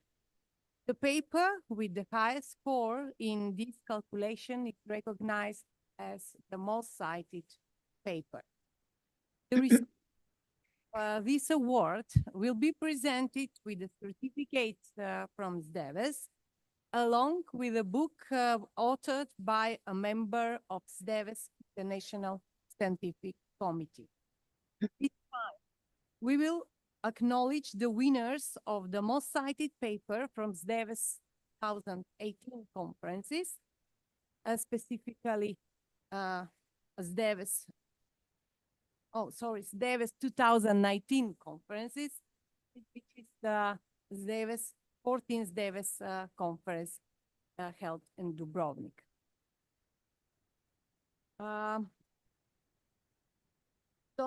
The most cited paper from SDEWES 2019 conference investigates the role of hydrogen in energy transition. It is authored by Kovac Ankica, Parnos Matej, Marcus Doria, and is published in International Journal of Hydrogen Energy. The award is a book written by Professor Jiří Klemeš, Sustainability in the Process Industry, Integration and Optimization. I hope the first author, Ankica Kovac, is following this session virtually. And if yes, I invite Ankica to take the cloud. Thank you very much. Good morning, everybody. Regards from Pula, where I am currently located. Thank you, Natasha, for this amazing award. Thank you, all the members of the award committee. Thank you, Neven. Thank you, SDEWES, and for the opportunity to be a part of this amazing event and this amazing conference. I'm really honored to receive this award, and it means a world really to me, and I'm so happy as I'm working hard making hydrogen happen, and as modest as I am, of course, I would say this award is well deserved. Thank you so much, and see you next year in Dubrovnik. Thank you, Ankica.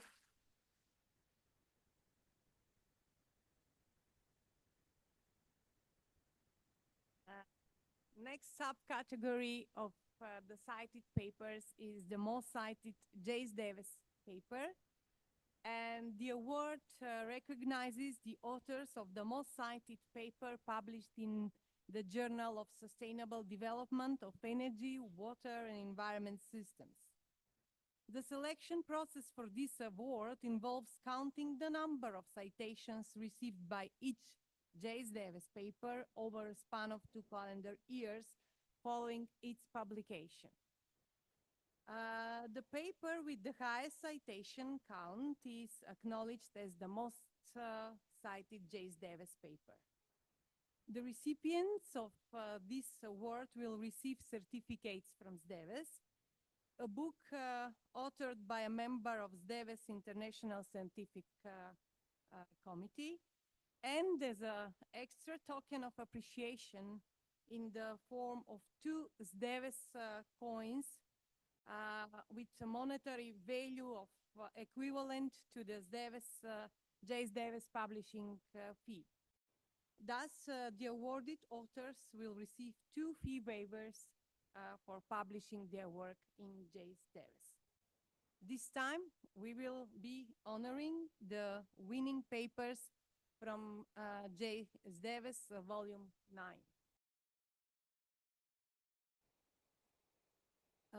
The most cited J.S. Davis' paper in the volume 9 is titled Towards a Low Carbon Society via Hydrogen and Carbon Capture and Storage, and investigates the social acceptance, but from the stakeholder perspective. And the authors, the team of authors come from Germany, Glenn Sabrina and Anna-Lena Schonauer. The distinguished authors of this paper will be honored with the copy of the book titled Renewable Energy Systems, second edition, and Smart Energy Systems Approach to the Choice and Modeling of 100% Renewable Solutions, authored by Professor Henrik Lund. And also 2 SDEWES coins as a token of appreciations. We will send the authors the award by post. And let me join again in one round of applause celebrating their well-deserved achievement.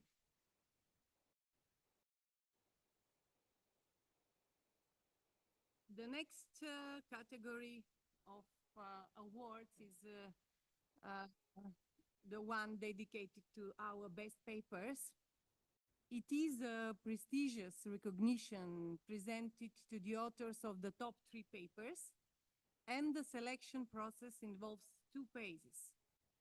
First one is nomination phase. During this phase, all reviewers and editors nominate candidate papers for the Best Paper Award from the papers they are reviewing or editing. And then the selection phase come into place when each member of the award committee selects their 2 favorite papers from the pool of candidates nominated in the first phase.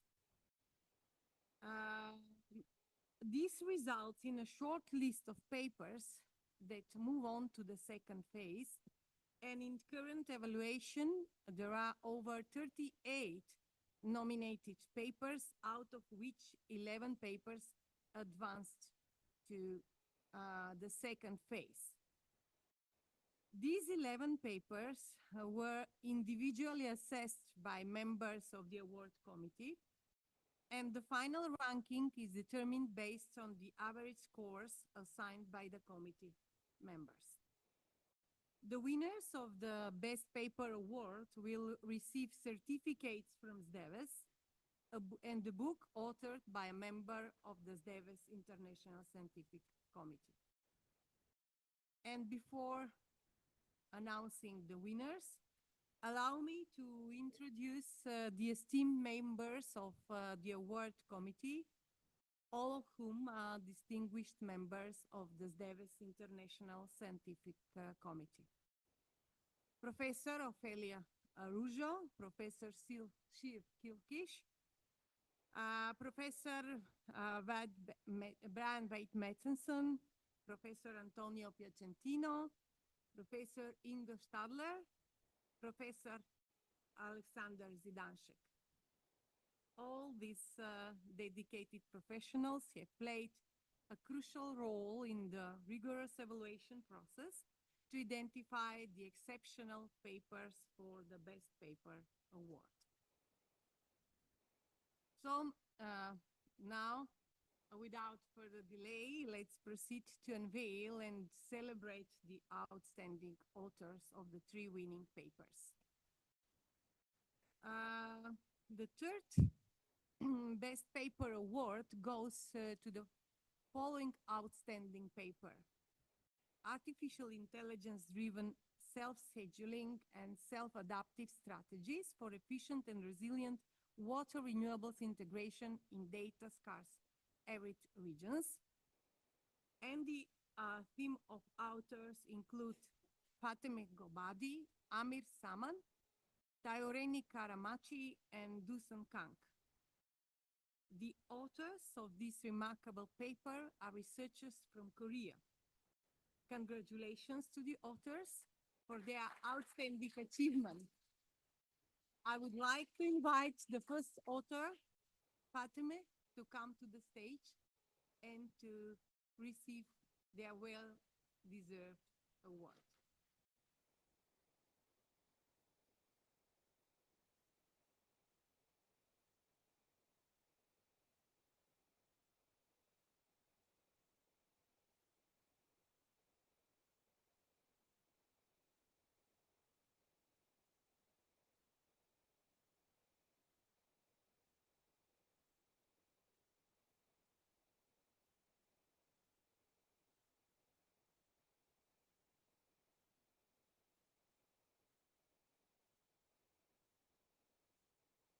It is my honor to be here and receive this award on behalf of the other research members.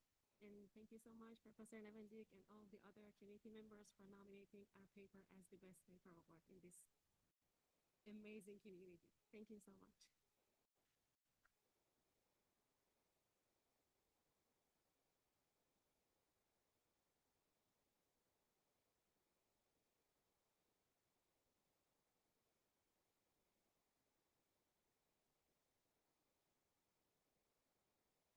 Okay, I didn't mention the book.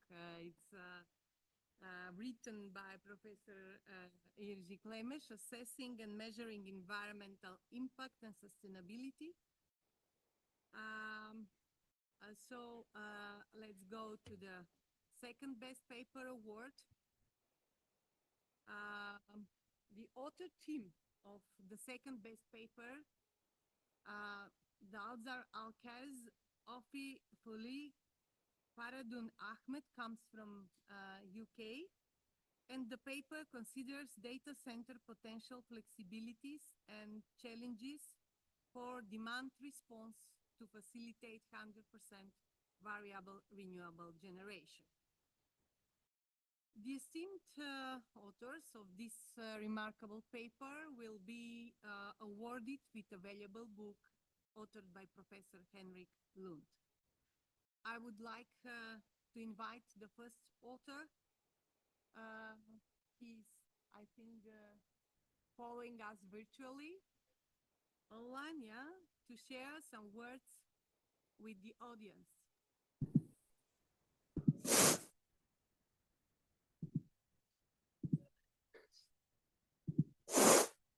Hello, everyone. Good morning. Although I have an issue with the sound, I'm not sure the sound is not clear to us. Thank you very much to the SDEWES conference chair, committees, organizers, reviewer, and everyone involved in the conference for their commitment to advancing knowledge in our field. I'm truly grateful to have my paper recognized in this way. And I hope this will contribute to the ongoing efforts to achieve a more sustainable and resilient energy future. Thank you again, and I wish everyone a successful and inspiring conference ahead.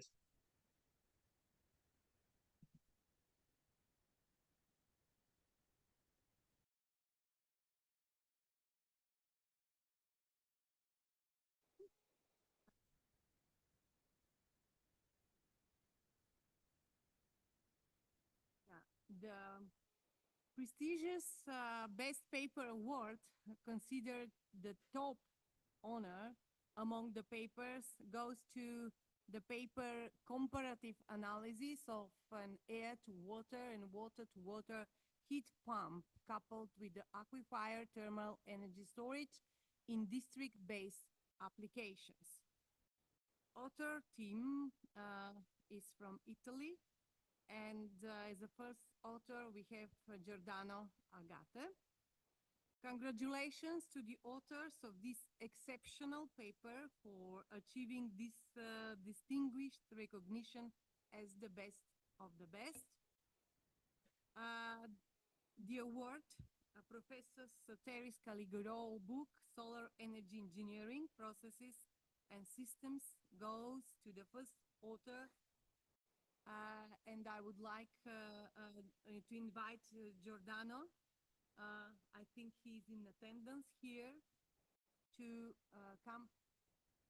Maybe.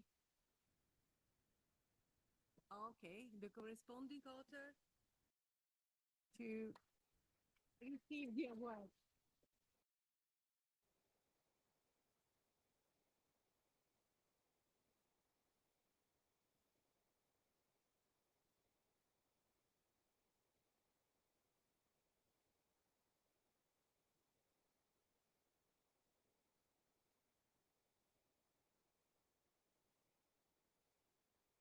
Everybody, it is an honor to receive this award. I would like to thank our committee, the SDEWES committee, and my research team, which is not here today, but is constantly supporting me. So thank you very much.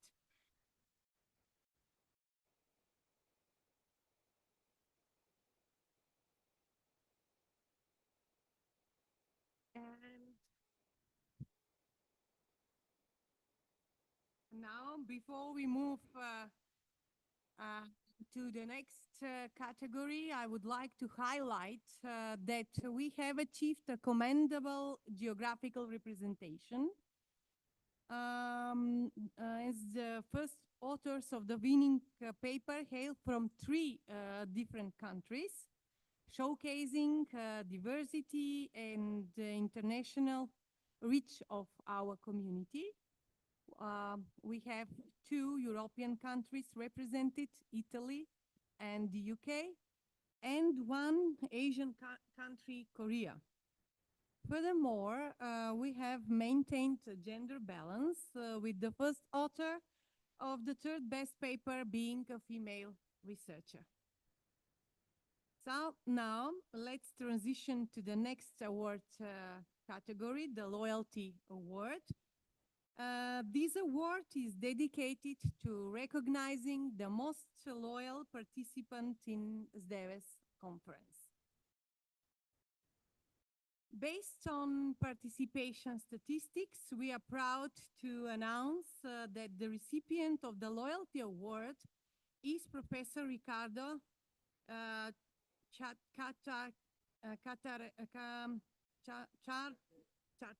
yes, sorry for this pronunciation problem, of the University of Sevilla, who has been a part of SDEWES conferences, of 10 SDEWES conferences, and 2 Southeastern European regional conferences.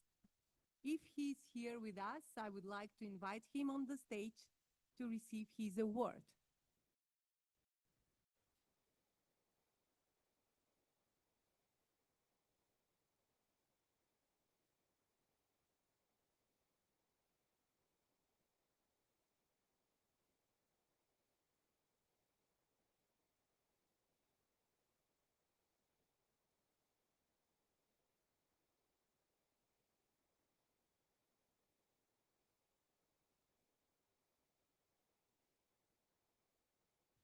Thank you very much to the organizing committee, to SDEWES, Niwen. Thank you very much. It's an honor to be again here in the SDEWES conference. First time again was in 2007.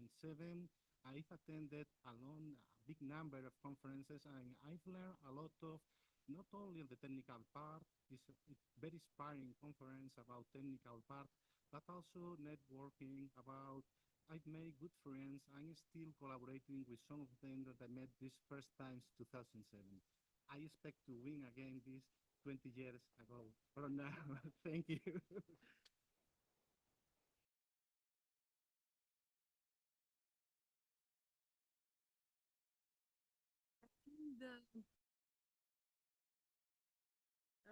The final and most prestigious category of awards is the Honorary Award. This award is presented to an individual who has made distinguished and exceptional contributions to SDEWES conferences. As we reflect on legacy of this award, it's worth noting that the distinguished past awardees who have enriched our community with their outstanding work. Professor Naim Afgan, Professor Jordan Pop-Jordanov, Professor Simeon Oka, Professor Ivo Schlaus, Professor Kemal Hanjelich, Professor Maria Grassa Carvalho, Professor Vyacheslav Kaparov, Professor Henrik Lund, Professor Jiří Klemeš, Professor Tarek Kupusovic, and Professor Nicola Rugin.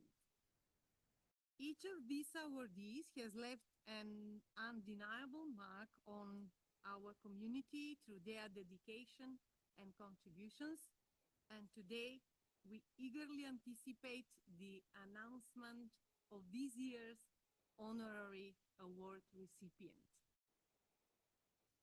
It is with great pleasure that I announce this year's recipient of the honorary award, Professor Krzysztof Urbanec of Warsaw University of Technology, Poland.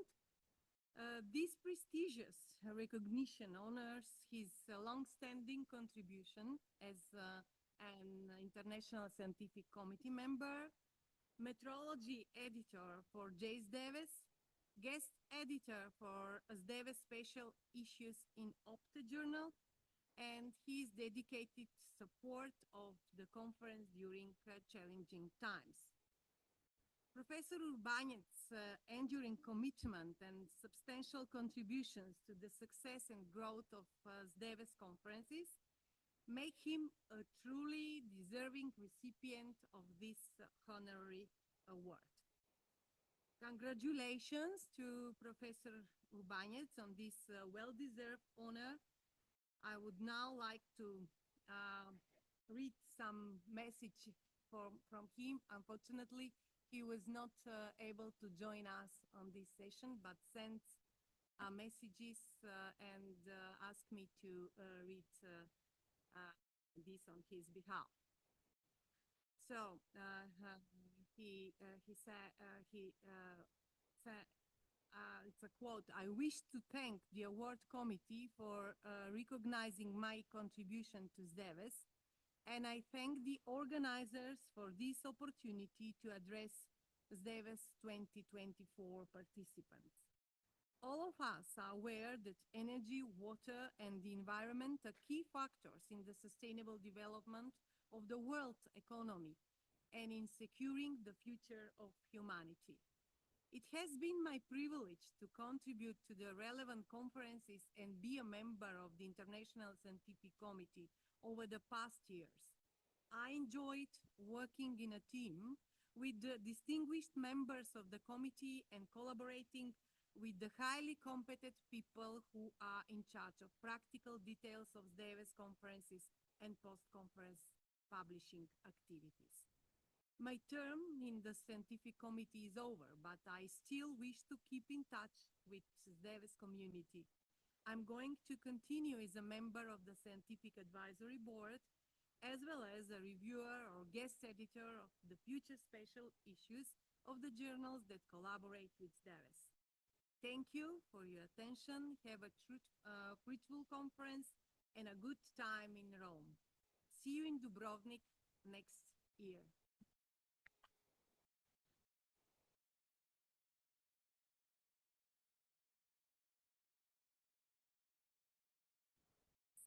As we come to the end of this award session, I would like, on behalf of the award committee, all SDEWES members, and personally to extend our heartfelt congratulations to all awardees. Your remarkable achievements and contributions are truly commendable. Let us all join in a round of applause to celebrate the success of our awardees.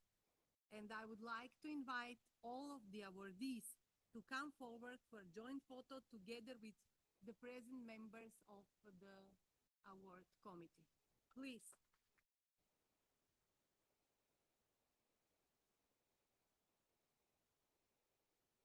Just a short update on the group photo. We had like rain 5 minutes ago, but it stopped.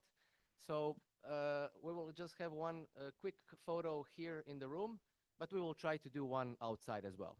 So after the photo, we can all start to go outside in front of the uni, and the local organizing people will tell you where to go. We will have a photo on the stairs in front of the university building. I think rain will not mess this up. So, just stop. Awardees and members for the photo, and just like 30 seconds, one group photo here. Just sit.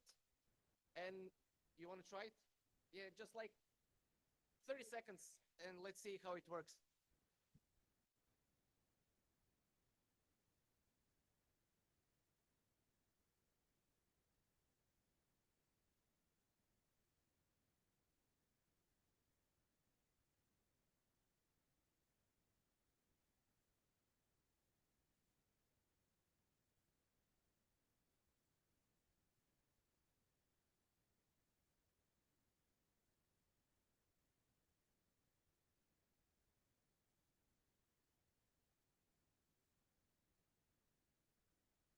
Okay, thank you. Let's go outside for a photo. Another one. We like to have photos. What can I tell you?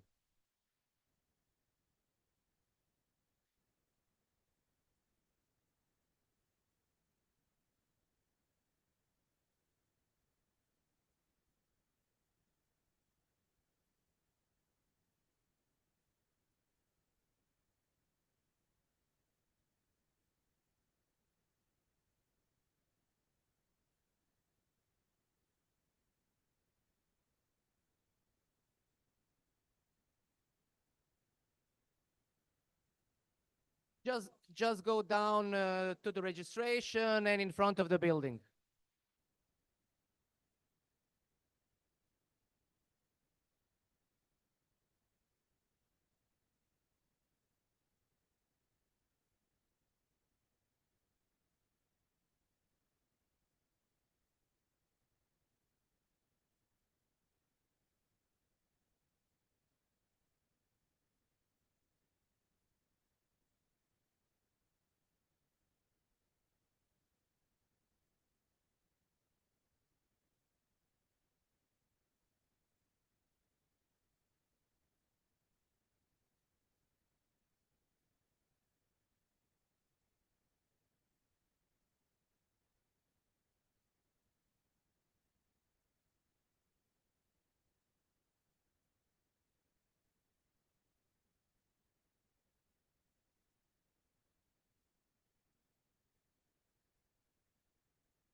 Zoom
1, 2, 1, 2, 1, 2.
Prova, prova.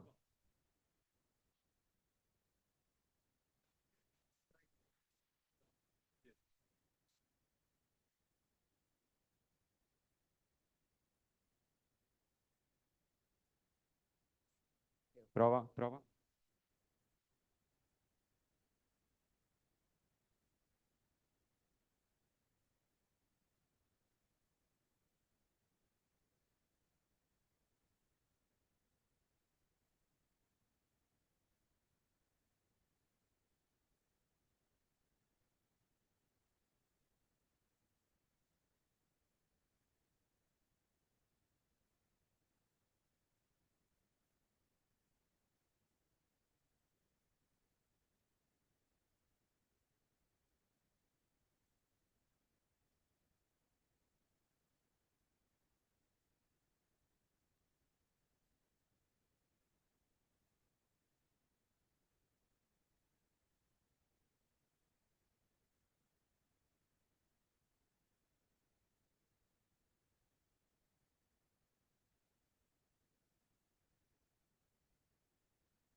1, 2, 1, 2, 1, 2.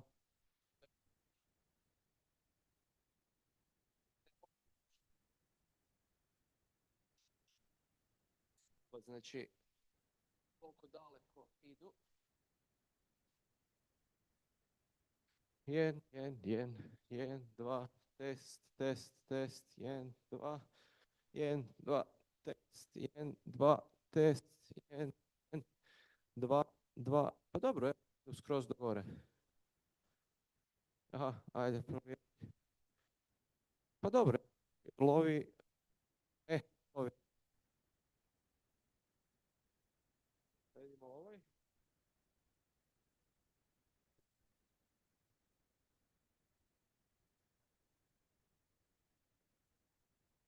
Ne, ovdje ne love. Dobro, znači mogu ići tu do ovog gornjeg reda. Jel me čuješ? Me čuješ preko Zooma? Jel se čuje ovaj? 1, 2, 1, 2, ne?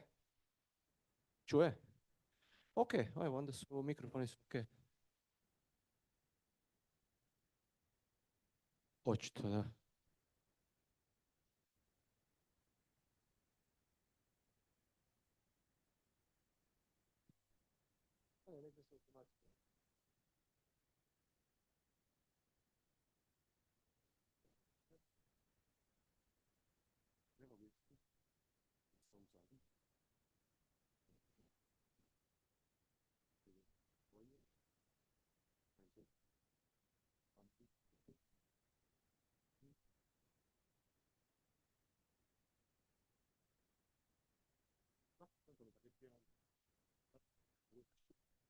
Questi metti uno davanti al mio ok? Ogni poltrona gliene metti uno vicino, guarda, solo una, due.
she wants to sit for a while.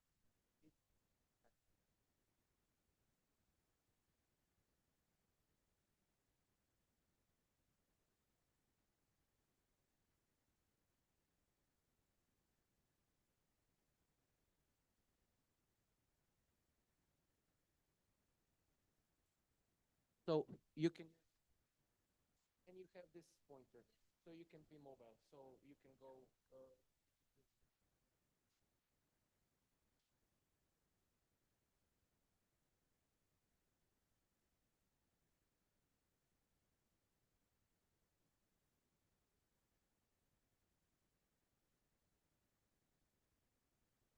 Okay.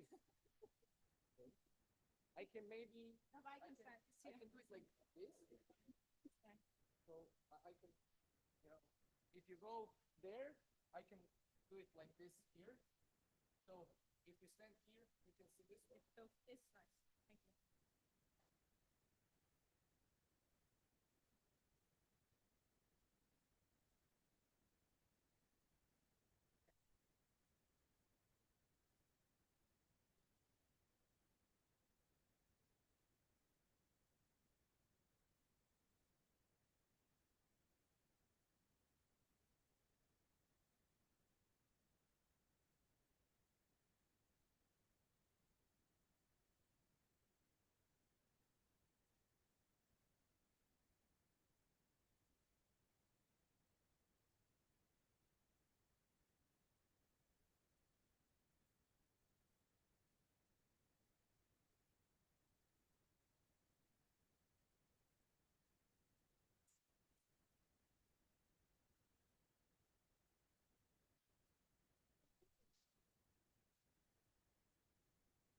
Slow. Go slow. More slow. But just say it in English. It's fine. Yeah. That's fine. That's fine. Okay. It means mom. I know. Yeah. So, what is the hard? The only thing harder than to say than malate. Mette. Yes.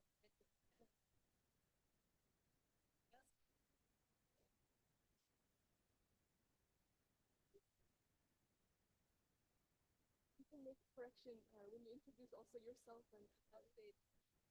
Thank you. Yeah. I'm Sheer Turkish. I'm actually working with the vice chair with the mitigation of climate change. I was in Albert University this year for the PhD defense. I was on the jury member of what? It was run by Paul. Okay. So Henrik, Paul, they were all there. Paul is excellent.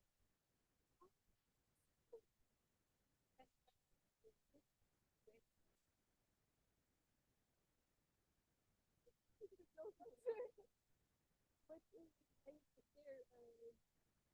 we had a presentation, the PhD student, on how to integrate stepwise simulation. So for the municipalities to look closer and make the Matni, he has a very long name. Matni. He's really clever, but also very nice program. Yeah, very. Yes, maybe he will stay in the university. Yeah, I hope so. Yeah. It supports sustainable planning.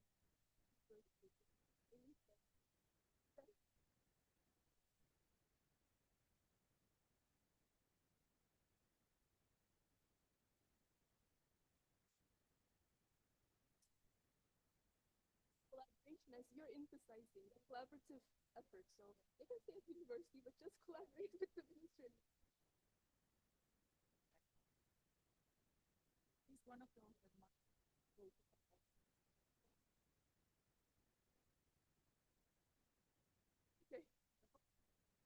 I see some academic potential in him. He would raise very good students, make good projects, and this is my hope for him. But he has his own person.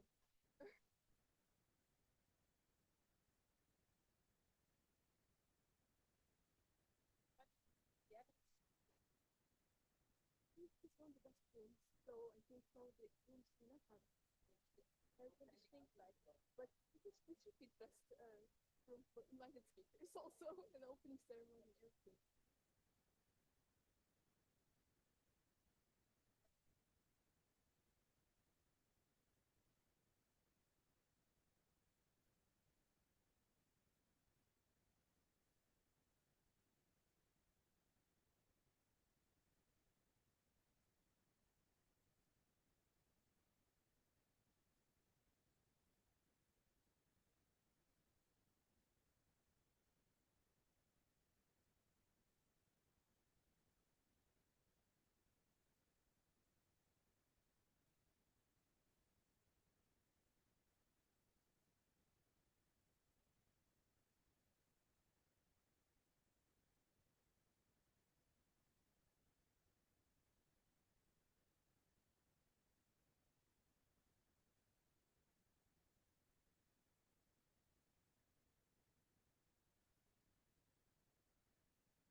can.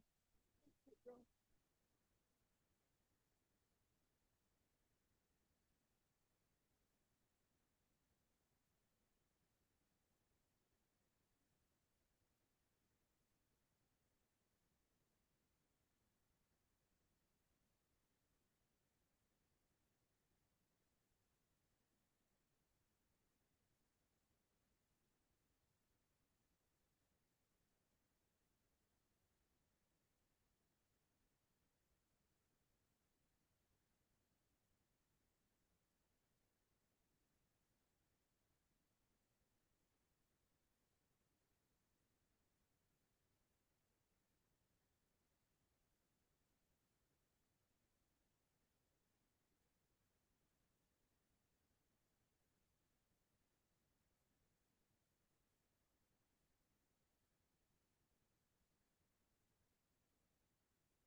We'll be starting momentarily. Please take your seats.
Welcome, everyone. We'll be starting. Tackling problems through systems thinking has been a key focus of the SDEWES conference series. It is my greatest pleasure to introduce our first invited speaker of the 19th STEWES conference here in Rome, Professor Mette Alberg Mosgaard, who will emphasize a systems approach in the realm of a circular economy. Mette is Deputy Head of Department of Sustainability and Planning at Aalborg University, focusing on the circular economy, environmental management, circular public procurement, circular business models, and sustainable development. Since 2020, Mette is also facilitating interdisciplinary research collaboration as chair of Aalborg University's Tech Center for Circular Economy. With the role of vice chairwoman, Mette is actively contributing to evidence-based sustainability guidance through the Network for Business Sustainability in Northern Jutland, working with a wide range of initiatives from circular textiles to new Climate Alliance Aalborg and circular innovation in partnerships. Mette is committed to advancing resource savings and sustainable practices through academia, project management, and collaborative initiatives. I am sure that we will all be appreciating her dedication for driving positive change and environmental stewardship in both research and practice through her invited lecture on ecosystem challenges and opportunities in transition for a circular economy. Mette, the floor is yours. Thank you very much for this very nice introduction that kind of make one of my slides not needed. But I'm very happy to be here today. Thank you very much for the invitation. I've been looking forward to going to this very well-known conference, and then even in Rome, which is maybe my favorite city in the world. So my topic today is circular economy. There are so many energy people here that I might have an idea of how we can help each other and suggest that in the end of this presentation. So I am, like you introduced so nicely, I have all these different things about telling up here about me, but maybe we can just look to the right instead on this small drawing that some of you might know, because this is actually all about what I'm doing. I'm trying to make sure that we do not waste our resources. And I'm trying to do it in a way so that we're not just focusing on recycling, but we're actually focusing on prevention. So where many of you might be working with production, I'm really working with prevention, trying to lower the consumption. And I've done this for the last 22 years. And I think we only called it circular economy for 12 years, but it is what I've been doing for my entire academic career. So circular economy is actually an approach to economic development where you try to not overexploit the resources of the earth. And it's based on three main principles: to eliminate waste and to circulate the products and the materials so that we do not exploit virgin materials, and to have a regenerative nature so that we do not overexploit anything and that we can sustain and build what we have destroyed. And the Ellen MacArthur Foundation actually puts up a quote that I really like. For Europe, a circular economy development path could halve the carbon dioxide emissions by 2030. I guess all of you would love that. And so would I. I don't think it's going to happen, but I think that the potentials are great. So what I'm going to talk about today is first an introduction. So what is circular economy? Just a brief introduction to that. There's a lot of different things. I have one take on it. And then a bit on the indicators for circular economy and how do we measure this and what is the problem with the way we're measuring into how we're actually transforming. And then an introduction to how we can rethink the roles of the actors and who we should collaborate with to do this. And I can say now that I could hear the presentations before that there are a lot of focus on industry. And so I have also, throughout my academic career, had a lot of focus on industry and how industry plays a crucial role into establishing the circular economy. And I'll tell you more about that. So first of all, I borrowed this presentation or this figure from the Circularity Gap report. It's actually made by Bochen in 2020, but they now put it in here. And this is to illustrate what I mean when I talk about circular economy. So the first point when you're working in, this has a hierarchy and a starting point, and we're starting here. So when you're producing something, product, energy, whatever, then the first principle is to narrow, to produce it with as less as possible so that you do not produce waste, so that you don't have a surplus of anything. Then once it's produced, then you should use it for as long as possible. So maybe I can just give a small example. When you all came in here, for the registration, something happened that would never happen on a conference that I was hosting. And that was you were all giving this small bag made out of textile. So please bring it home and use it a lot, because somebody produced 1,000 bags of textiles for you. Use it a lot, so that was not for nothing. But slowing is not just about using it long time, it's also about using it a lot. It can be about sharing, for example, and the far greatest potential within product systems are within the slowing, because it does not demand a lot of energy, does not demand environmental or social resources often. So the far greatest potential also economically lies within slowing. So once we're done with the slowing, when your bag has been worn out, it goes to its end of life, and there we have the cycle. So then we can make sure that the fibers or what else is used again. And then finally, there's the regenerate option to go to the start where we have new materials. And that is about making clean, it says here, but it's actually also about net positive approaches, leaving things better than they were when you started. We do this and work with this in different ways, and often we use some R strategies to address this. And this kind of also is an indicator of what is most important. So those with the biggest potential are the ones on top. So the first thing is rethinking. So changing the current lifestyle, the strategies, the policies, so that we do use less or use longer. And then the next one is repurpose, so that we use products for multiple purposes. The most well-known example is, of course, the mobile phone that can kind of go instead of a device that can call you to wake you up and what else. So there's a lot of things, your calendar is in there and a lot of other things. But we need to figure out how to use things several times and for multiple purposes. And the next one is refuse, that we do not put in toxic materials and do not over-exploit anything. Nevin's talk on nuclear power could be a part of that. Then we have reduce, that we decrease resources in production and consumption so that we produce it with as little as possible. Then we have repair, which is about trying to maintain and repair products so that they stay for them on the market or in the use as long as possible.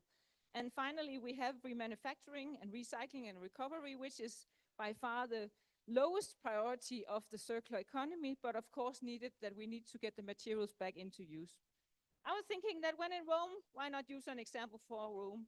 So here you have a very old building. You're really good at producing really, really well-structured buildings that can last for a long time.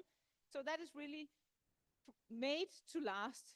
It's not as nice anymore as this picture shows. Actually, it has been repurposed into something different. Today it's a tourist site. It's not an arena for fighting and what else, it's a tourist site.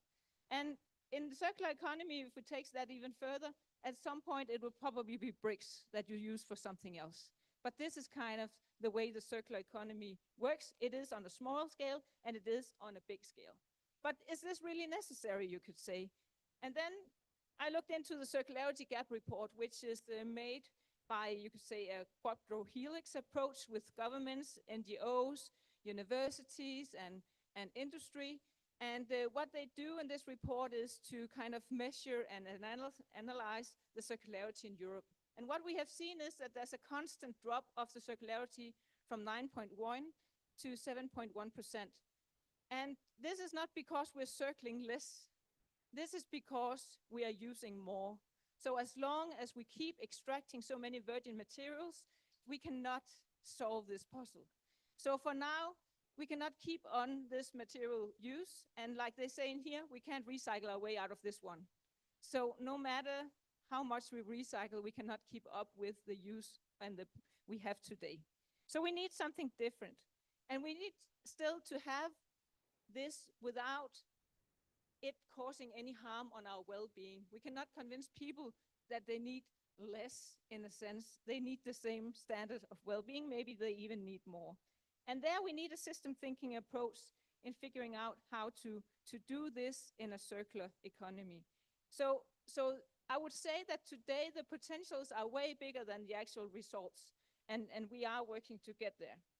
In order to figure out what to do about this, we did a huge study on on the indicators. Please don't try to figure out what this abbreviation is about, but because I can't even remember that.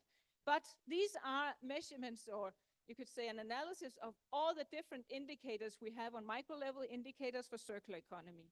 So this shows that we have, and what we were interested in is what do we have of economic indicators, what do we have of environmental indicators, and what do we have of social indicators. And what you see here is that there are by far most indicators relating to economy. And there are fewer related to environment. This is actually one coherent indicator. And then there are very few relating to the social side, well-being, job creation, and so on. And what does this mean when we do not have indicators that kind of fulfill all three dimensions? Well, this means that we can't keep it in focus. If circular economy keeps being about economy and only economy, or mainly economy, then we won't solve this puzzle because recycling really pays off. So that is where the money is generated, you could also say. So we need to figure out a way to align this better so that we can address it differently. And that is actually one of the things that I have been working with recently. And that is to say that we have three different kinds of values that need to be aligned. We have some resource value, where you could say that the inherent value of the resources and materials and products need to be represented. Then you have a use value that products, for example, we need to have a way of assessing whether they will stay in use, whether they can keep being used, and whether they can have you could say, a value for the one who is actually using it, whether it's an individual or a company or somebody else who has something that is in use. And then also the exchange value, which is the economic element. And we need to kind of align these three, as long as we do not. Today, when you decide to throw away a chair, it's because its use value is done. It might be broken somewhere or something. But you do not consider its resource value in doing so, that a new chair needs to be produced. And we need to figure out a way to align so that, for example, we decide, like we do in Denmark every once in a while, to just take away an entire solar panel field and just put in a new one because some of them failed. We could say they have paid off, it's fine. There were 3 of them that were broken and we need new ones. We could also have thought of the extreme amount of values and resources that has gone into producing these panels and whether they should be repurposed somewhere else if they're still useful. So this about aligning the 3 types of value, it might cost something. It might cost some hours. There might be something that needs to be done. And we have very few examples in Denmark and also some in Germany where this is done, but most often, most energy technologies are discharged once they have been through their first use. Hopefully you will tell me otherwise afterwards. I've been searching wide to find these examples, but they are hard to find. So what we actually see now is that we are stuck in this system. You could say that we are frozen in a linear economy because we have all incentives to do so. Today, the companies keep producing stuff that are better than what they used to have. So if you produce chair, you produce a better chair. It might look better, it might be newer, it might have a different color, different whatever. It could also be wind turbines that are big, little bit bigger, can produce a bit more, well-used offshore. They keep improving their products in a way that kind of push the old products off the market. So we are frozen in a linear economy where the actors are put into specific roles of to reproduce and repurpose and put things into the market instead of using what we already have. And I'm not talking that we shouldn't have more wind turbines, of course we should. But we have a system now where we kind of keep exchanging everything in a really high pace and keep having a huge resource consumption for whatever we do. It's your clothes, it's your cars, it's your houses. Nothing is built to last today.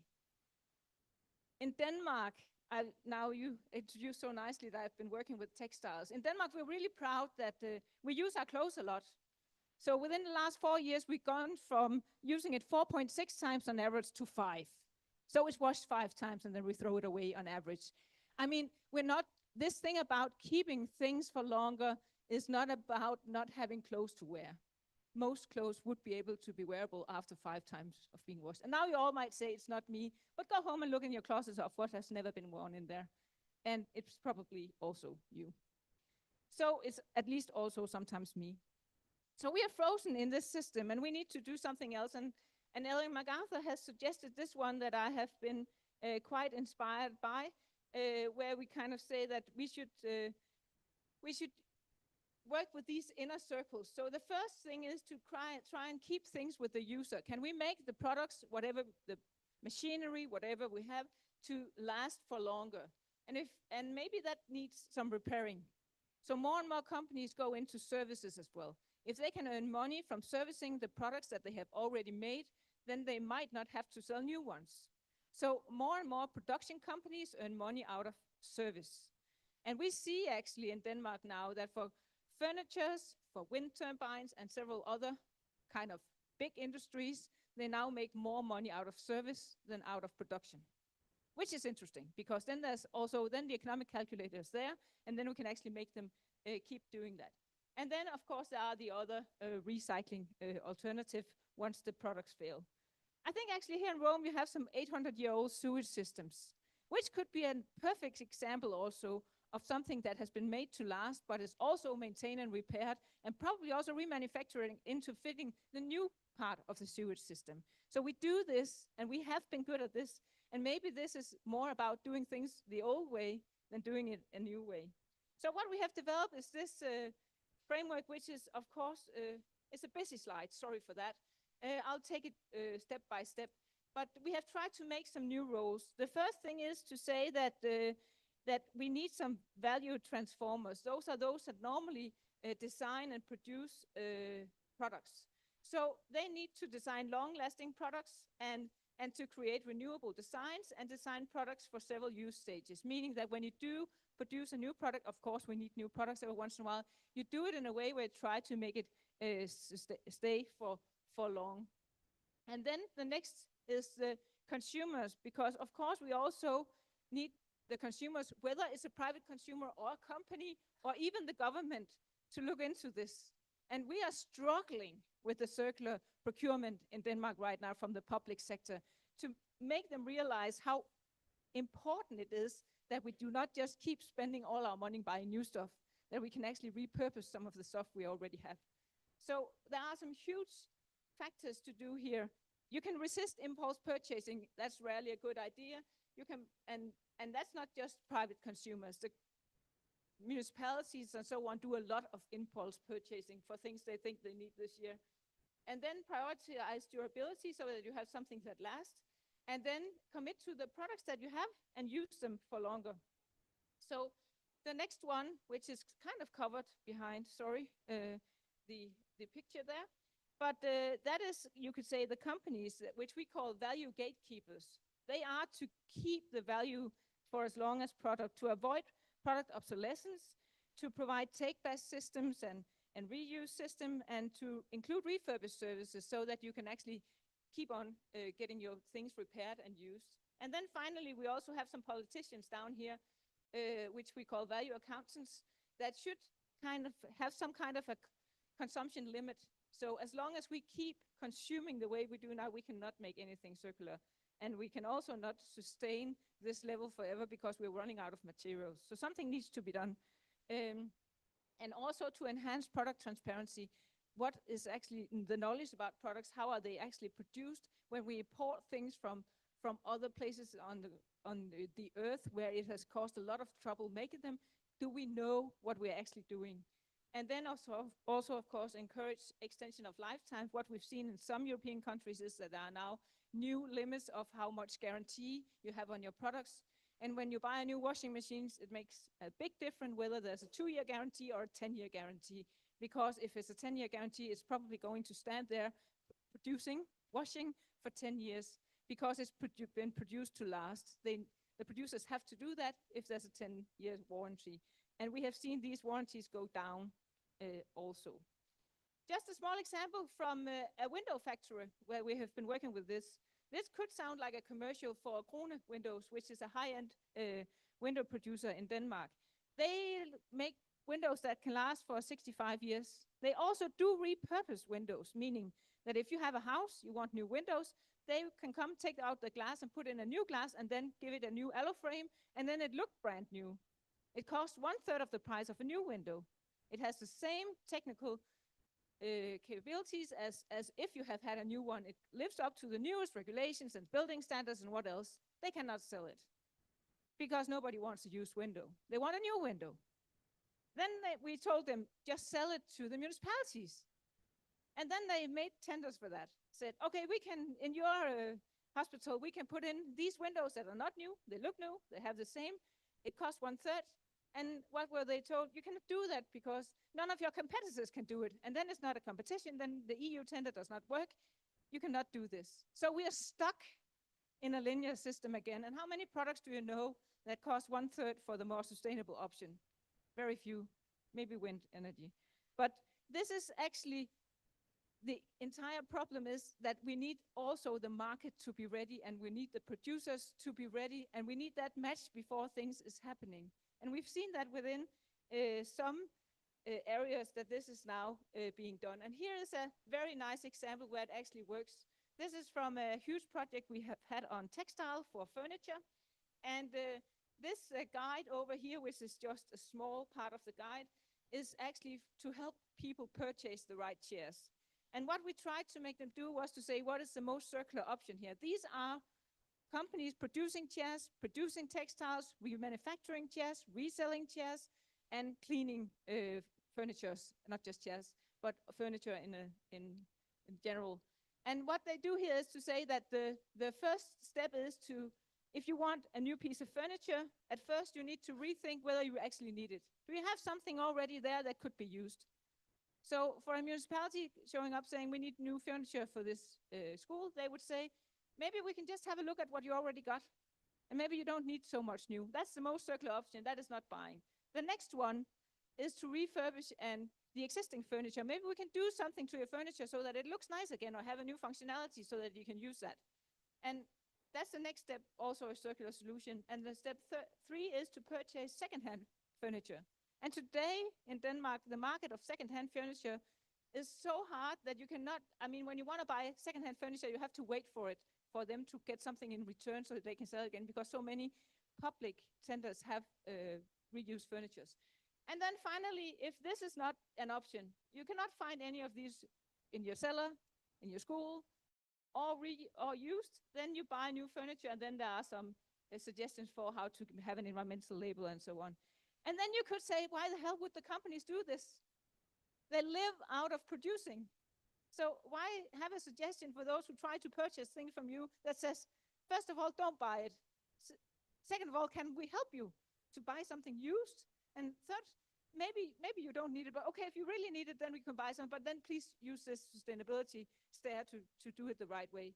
And when we asked them, but because we were kind of surprised they ended up here, and they said, but we can do this because we think that this is actually what the customers want. So if we can show this before our competitors can, then we will actually get an advantage in the long run, and it is working out there. So I haven't put down the company names here because it hasn't been launched yet. It will be in the end of September. So I just wanted to say that there are really, really nice examples. So in Rome, you might have the sewage system and the big buildings, but in Denmark, we have a lot of wind, so we do wind turbines in Denmark. And last year, 2023, the surplus of the service department in Vestas was higher than the production side, meaning they are making more money out of service than they are out of producing wind turbines. The service contracts are up to 35 years. And why do I love this story? Not just because it's 22 years since I first began working with Vestas. I did my PhD together with them, but that's actually not it. I love this story because the 35-year guarantee makes sure that they have tenders running for 35 years. It makes sure that they will have products that can run for 35 years. So they have all the incentives in the world to make a turbine that needs very little service, because Vestas is the one paying for the service. It has been purchased from the beginning. So this is actually really interesting. Of course, this has challenges as well. You'll probably tell me afterwards, but this is actually making the wind turbine produce longer, which in a circular economy is the primary goal we have. And then there are, of course, problems with the wings and what else. Let's see if we can solve that in the long run. But this thing about having a structure where you have an incentive to do this in a different way. And then I would like, now you saw all the R strategies before, and I would like to suggest one more that is not in there. and that is relate. Because I think it's really important that we collaborate regarding these things across, both across sectors to include sharing resources, knowledge, and best practices, to collaborate on sustainable chain integration so that we do have small amounts of waste and other product systems, and also engaging with the customers so that we actually can produce products that will last for a long time. So this relating is really important. And we did studies on this as well. So this is 47 companies, and that might not sound like a lot, but if you want to find 47 circular companies, that is tough. We have done a lot to make this happen. And what we have worked with is, first of all, having circular economy as an add-on. That is companies that have a linear production system, but has some add-on. Maybe they have a repair service or something. And then we also have those who have circular economy as their core. And then we have supply chain perspectives and ecosystem perspectives. And what I would like to argue here is that when we go into the ecosystem perspective, then we actually start to change stuff. In the supply chain perspective, you might change one supply chain at a time, but when we can make the ecosystem of companies change, then the entire, also the consumers and the buyers will also change their focus.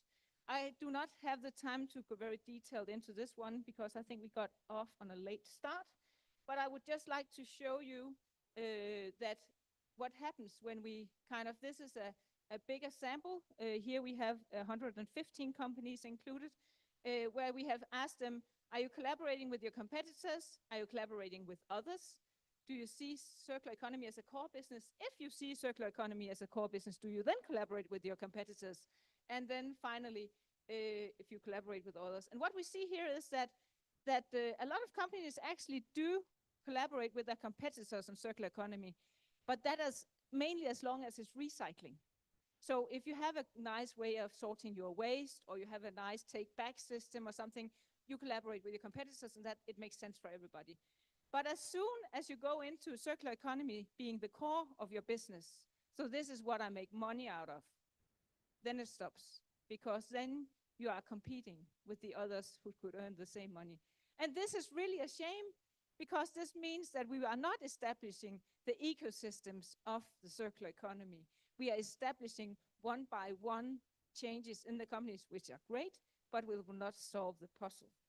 And we have developed, you could say, a way of talking about this that relates to commons and anti-commons. And commons are the shared resources. So in the areas of the industry where you can share something, it can be tourism industry that shares the nature, where if they all do not overexploit the nature, they can all have access to it. It can be energy, it can be water, it can be different types of waste fractions, where if they all, or resources, so if everybody shares and see it as a common, not being overexploited by anyone, they all collaborate to make it stronger. And we've seen that within several sectors now, that they do collaborate to make everybody win. And then we also have the anti-commons. That is what you can say hinders the efficient use of resources. So if somebody can differentiate and say, for example, in Denmark, it could be the organic fraction, which everybody would like to get a hold of from the household. And then they would say, but we have a cyclone that can handle this piece. We don't have to take away the plastic, just put everything in there. We'll make sure later on that it's taken out. Then they outcompete all the competitors that does not have that technology. But it also means that forever Danes think that they can put plastic into the organic fraction. And we have several examples of this where industry kind of try to differentiate in a way. Could also be mixing weird fibers into concrete. Yeah, that's great, then it's lying there. What happens when you need to reuse that concrete and nobody knows what fibers are in it? So all these anti-commons where people are trying to differentiate in a way that destroys the system is actually a huge problem now. Then we also ask these companies, what are you collaborating on? And we need to relate beyond the traditional actors, I think. So this might look like a quantitative study, but this covers over a lot of site visits and a lot of interviews. So it's actually just a qualitative study made on a graph. So what we found when we discussed with these actors, who are you actually collaborating with, or what are you collaborating about? The narrowing approaches, using less. The slowing approaches, using for longer. Closing, That was the recycling part. Then it can be regenerated in form. I won't go much into that. That is not very evident here. But we see that most actors actually still collaborate on waste fractions and recycling. So that's, from my point of view, it's a part of circular economy. It's the least ambitious part that is still. So we still need really to look into this relate factor. And then you might say, but this can only be in Denmark or in Northern Europe, Scandinavia, where these interviews were made. But it's not. This is actually, it's a bit different study, but it's kind of interesting that somebody actually went through all EU publications for the circular economy and calculated how, or counted how many times are the different words used. So now you say the exact same thing as I had on the different graph. So this is all about recycling. So most of the European policies and documents on circular economy is about recycling. And then there's also something about reusing. But when you see here, most of that is also about recycling. So this is not just Denmark or Northern Europe. This is Europe, it's the European policies that are all working this way. Still, there's a long way to go before Ellen MacArthur's 50% reduction is met. So then we actually also looked into who are the actors that they are collaborating with, these companies. And what we found here is that, first of all, there's a lot of waste management, both regarding the fractions and maybe some consultancy, and the waste managers, which could be the ones who were the key to identifying when something is thrown away that shouldn't be thrown away, because they know a lot about waste. That's not what they're interested in here. They are all working with recycling. Then another point here is that that we have some consultants who you could say could be maybe help you with developing circular business models. I mean, when things are hard for companies, they often hire somebody in to help you. But what we found is that they do collaborate on reductions, energy efficiency, and so on, and they do not at all collaborate on slowing strategies, which could be a potential, but it's not used. Then a third point here is that, of course, the customers are needed. And here is actually some optimism, I think, that they actually are interested in and are used as a collaborative partner regarding slowing initiatives. So if you want your products to be used for longer, you have to relate to your customer. That makes sense, but that was the first place we found it. And then finally, of course, the supply chain is still very evident in this. So you collaborate with those you used to collaborate with. You might change a bit, but you're not trying to change the entire system. So I think we really need to work more on this relate strategy. So maybe a point could be that there could be a triple transition as the next step here. So we need digitalization. We heard the presenter here earlier said that maybe we need AI to help people figure out where they can put their solar panels and so on. Thank you for that one. We need digitalization to solve the puzzle and also to make the systems more renewable. And we need renewable energy for certain, for everything to run smoothly and for us not to destroy or burn out our planet. And then maybe we need circular economy to help this transition, because we are running out of resources also for the solar panels and the windmills and what else. And we might have solved the problem with the permanent magnets now for the windmill. We might have solved, but there are so many things we haven't solved yet. And Europe is being run over by technologies from Asia right now. And maybe we want this to be more circular. Maybe we want to look into how the circular economy can actually help us sustain the materials that we have built into the renewable energy system right now, and that we keep building into this huge expansion that we are forecasting in all the European countries right now. So let's do it in a way where we actually do use and reuse and keep using the same materials instead of putting new ones into the system. So my suggestion here is to try and work with a triple transition where we all help each other reach this goal, because individually we are going to destroy whatever we have. So my final comments here, concluding remarks. Well, I think that there are huge potentials, but we are not getting more circular right now. So there are lots of things to do out there. And I do know quite a few people here at the conference who are working with these topics, so I'm really happy to see you, and I'm happy to invite the rest of you to join in. And also, circular economy is so much more than than designing the individual products, we need to look into the ecosystems of the companies so that we change the way furnitures are made, so that we change the way solar panels are made, so that we change the way the entire system works, more than changing the individual actors point by point. And there are different drivers for this. I think still that the circular procurement from the public sector can be a driver. We've seen it within energy technologies. Maybe we can see it in other sectors as well. And then I took this one from the Circularity Gap report, that we cannot recycle our way out of this one. So this is not about taking down all the products and putting them into the recycling system. This is about making products that sustain and is kept in use for as long as possible. And then you can recycle afterwards. And then finally, I think that this relate is needed as a new strategy. There's a need to go beyond the traditional supply chains and beyond the traditional suppliers. And please, let's integrate with the customers here.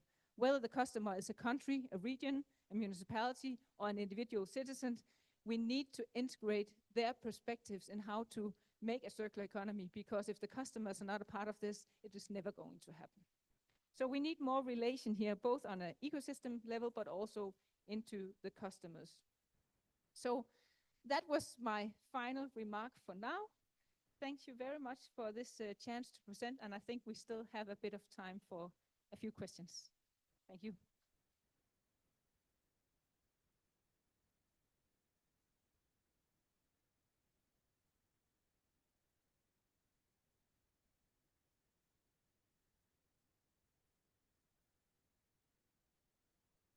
Mette, thank you for an excellent presentation, how we can close the circularity gap that you mentioned, and with more collaboration across sectors, supply chain integration, ecosystem perspectives, and also engaging with the customers. I hope that we will be able to close the circularity gap and allow this to accelerate decarbonization and allow also digitalization to support circular economy. So this is opening for questions. Nevin, you have the first question.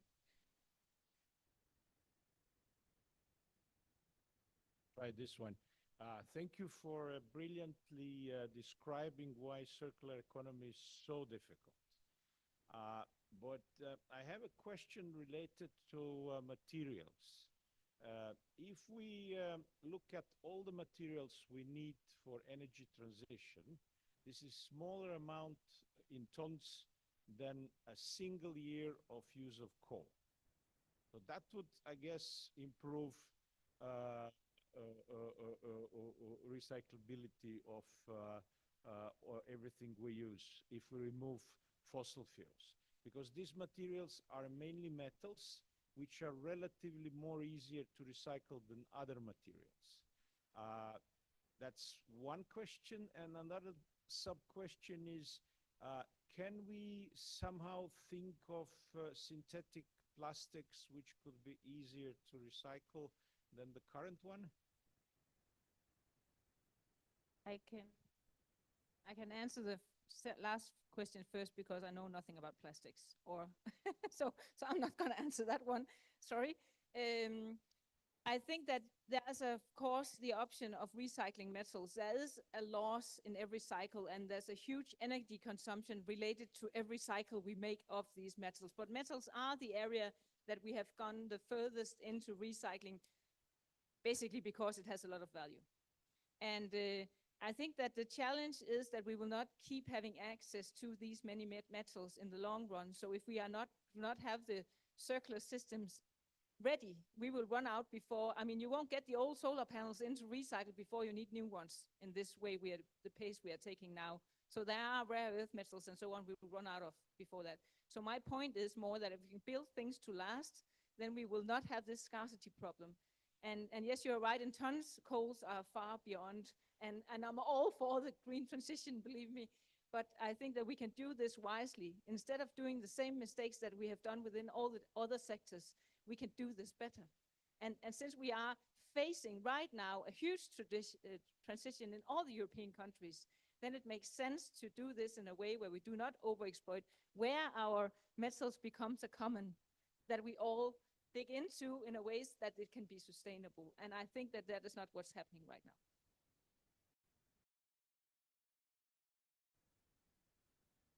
We have one question here.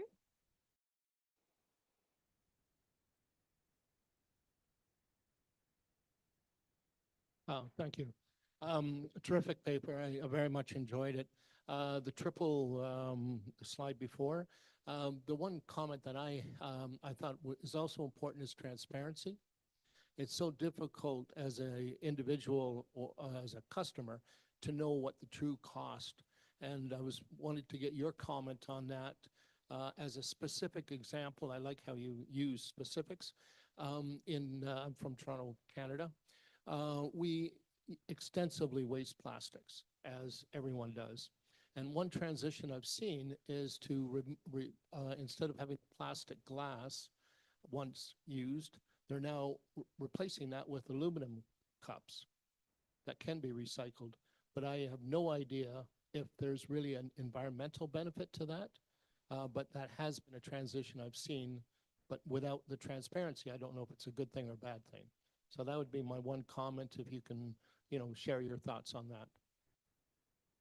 I'm afraid the answer is it depends. It depends on how you recycle that aluminium. But I mean, the LCA shows that it's a bad idea to replace plastics with metals if it's one-time use, most often. But there are exceptions, especially if the aluminium is processed in areas where you have a lot of excess renewable energy, for example, then it might be better. And it also depends on whether you see plastic and oil as a resource that you can keep on using or not. So there are kind of several questions in there which is determined on where you are. But being placed in Canada, I would say that the one-time used aluminium, that sounds like a really bad idea. I think you should aim at not having all these one-time uses instead. I mean, the circular option is not to replace a one-time use with a different one-time use. Yeah. Well, I do think they recycle the aluminum, to be clear. But my point was the lack of transparency. To your point, it depends. But how do I know what is the right solution without having greater transparency or communication? I think it's a real barrier. I think there's a lot of product regulation going into now that you kind of know the CO2 impacts from the different products, which would give you an indication of that, whether plastic or aluminum is better, but you might want to go to a different kind of solution would be my answer. Why take one step that might be a bit better if you can jump into something that's a lot better? I don't know where all this one-time usage came from. I mean, why are we out here drinking of one-time use glasses? I mean, yeah. So while the microphone is traveling to our next question, I would maybe like to make one comment that is really about the systems thinking approach that Mette emphasized in her presentation, and trying to look what can we connect so we can reduce also the waste and prolong the use. So we are ready for our next question, which is here. You have the microphone. Thank you very much. Mette, thanks for the excellent presentation.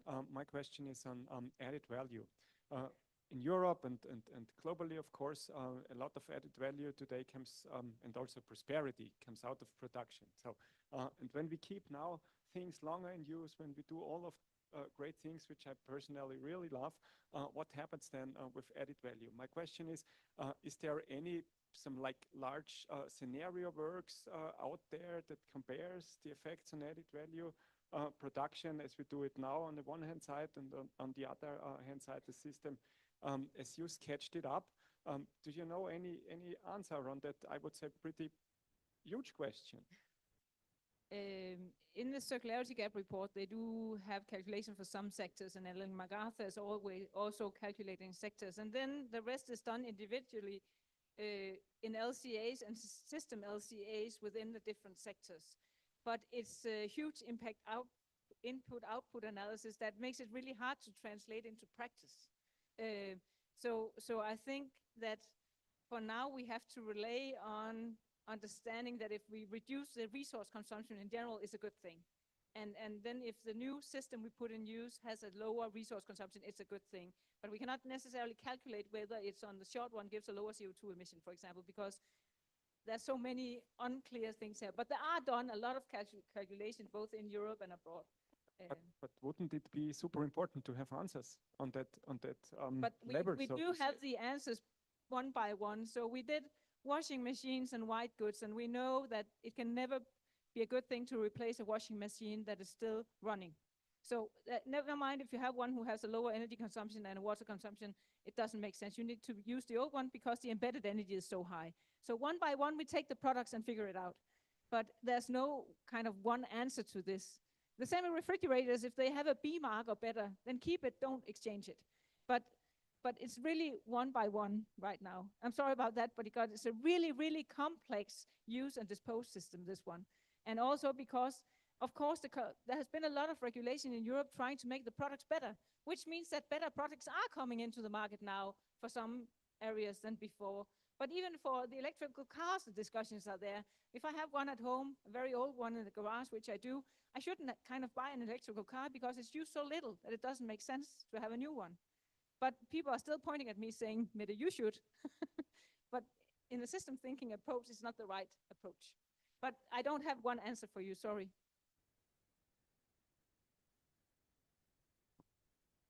Yeah, our next question, okay.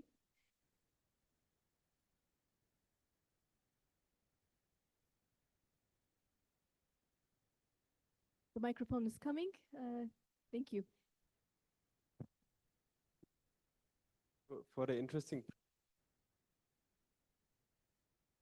I cannot hear you. Please speak into the microphone.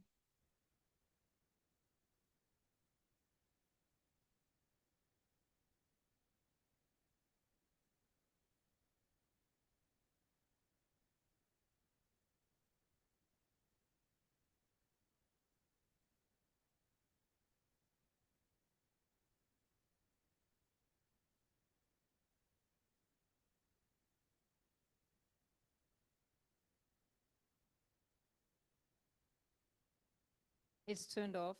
Sorry.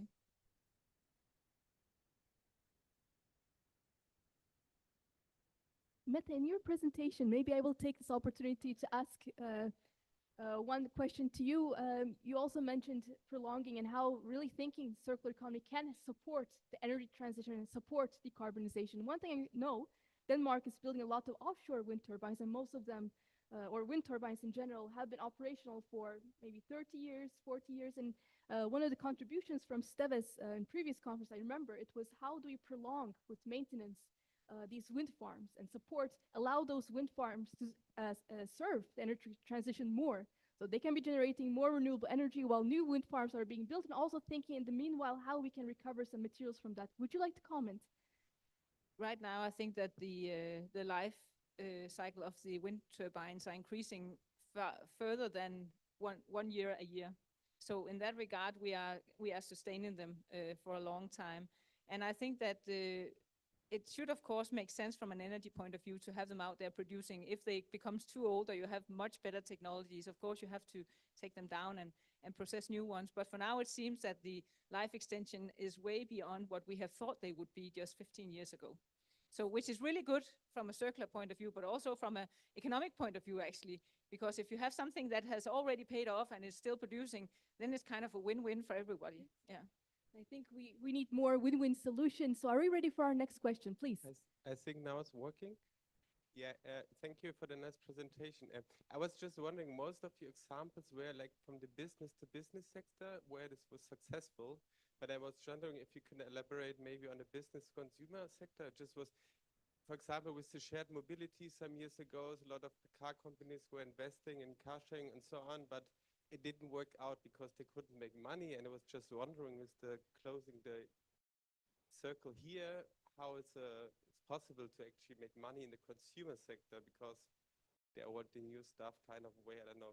But yeah, maybe you could elaborate there. Well, we do see a lot of the business to consumer systems fail. For example, we've had it within clothing, dresses, kids wear, and so on. And because people want things to look brand new, it's in the end, the resource consumption are not really lowered because of all the transportation and so on as well. But we do see it, for example, with the repair options. If you, for example, have a product with a prolonged guarantee, so people are willing to pay more if their washing machine is guaranteed to work for 10 years than they would pay for one who's only working for 2 years or guaranteed to work for 2 years. So we see that we need a different incentive system so that people actually feel like this is something that I can benefit from. And the areas where it fails is if it becomes too hard. I mean, if it's too difficult to do the right choice, then you don't do it. I mean, if it costs too much of your energy or time, and we do see it within furniture as well, that people actually, at least in Denmark, I have number for it, there the average lifetime of furniture is increasing. And that's not because my generation is buying less furniture, it's because the young generation is not buying any new furniture.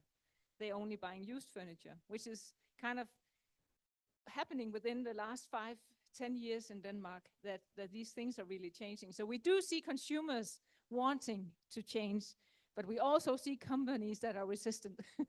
So yeah, but I think it's a fair question, and it is a challenge, business to business and business to consumer. Yeah. We have one question in the fifth row. Please, we need the microphone here.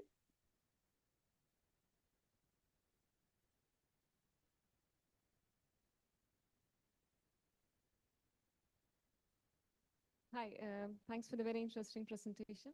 I have one question about the R's. So as I remember, it started with the 3 R's, like reduce, reuse, and recycle. And now we have around 10 R's. So you have been in this. I can also find one for you who has 15 if you need. Okay. So you have been working with circular economy for like more than 20 years, you said. So like adding all these R's, did it really bring about any change in the progress? I think that we have not made any change really into working with the slowing strategies. And that is what the new R's are actually about, that a lot of the repair and repurposing is trying to get more slowing, I mean, using products for longer and so on. And the new R's are often related to that. And I think that European policy is starting to change now. And we also see it in different parts of the world that the policies are starting to change. But in reality, we're just trying to fix the problem we created ourselves of not having lasting products, which we used to have. So we are actually just trying to mobilize people into becoming more circular in a way they used to be just 2 generations ago. Yeah. Thank you. And this is not because I want the world to be like it was 2 generations ago. I know things are different, but I think that we do not necessarily get a better life quality out of a lot of things all the time. Yeah.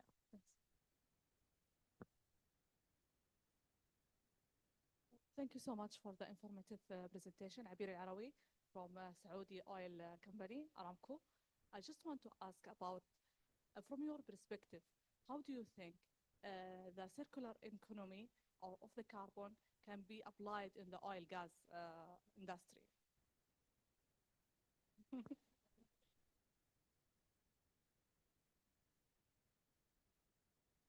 Maybe you can use the resources for longer, meaning that you save some. No, I think it's a hard question. And I think that, of course, we need oil for some products still. But I also think that we need to look, even though we have plenty of oil in the ground still, that we need to look into that there are other problems with this, of course. And we need to use it as something we use when there's no other option. Like with the rare earth metals, that oil should become something that has value instead of something we just burn. Because there are uses. Not only just again the oil, the operation itself, from producing until the transportation. How can we apply the circular economy on that? I don't know. That's my answer. I think that is really hard within this industry to really work with circular economy. I'm sorry, but of course you can do as much as you can not to save or to save energy and so on, and not to overuse anything in the process. But the product is still a challenge, you could say, within circularity. Yeah, sorry.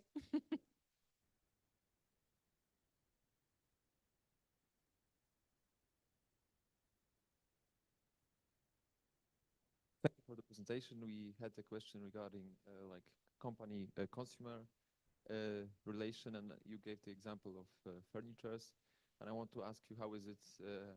What's your opinion about it that we have like reused furnitures and the decisions are being made by the customers? It means like, is it more like price driven or more, like their consciousness of awareness of the environment and recycle?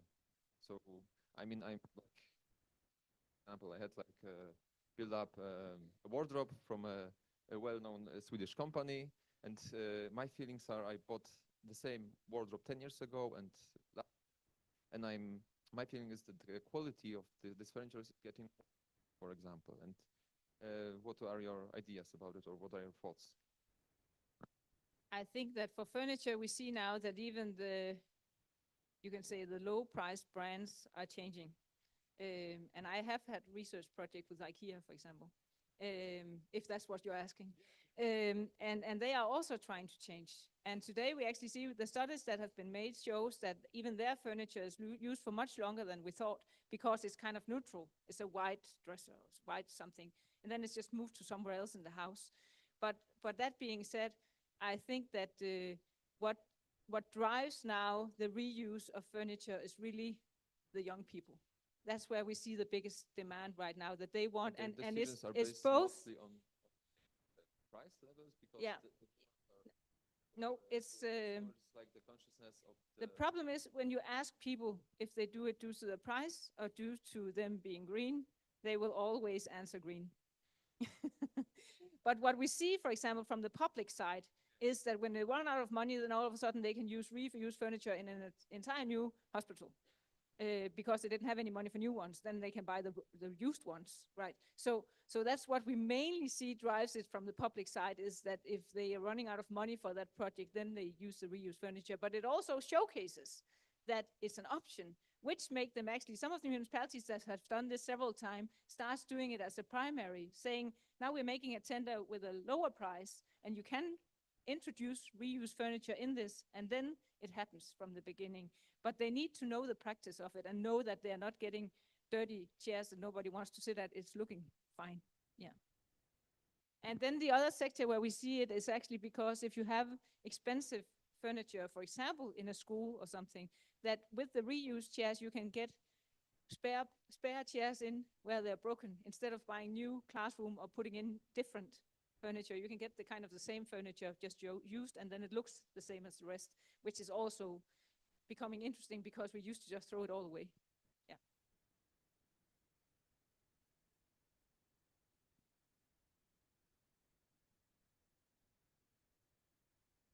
In trying to summarize a little bit of the discussions, could it also be possible to view it from this way, that circular economy is not a end itself, but is a means, is a tool to support broader the framework of sustainability? So where circular economy can support sustainability and like decarbonization, mitigation of climate change, and supporting the targets that governments and nations and even cities or industries have put for themselves, more the science-based targets maybe in that direction. I know that you're working, Mette, very much closely with many collaborations and trying to really drive this positive change. So that would be my way of trying to summarize the points of your presentation. I do not see any more questions, and I would like to thank you, Mette, once again for a very insightful and excellent presentation. So thank you for your excellent invited lecture, and we all thank you very much.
So, okay, so there's not a plan, but we've got these huge chunks that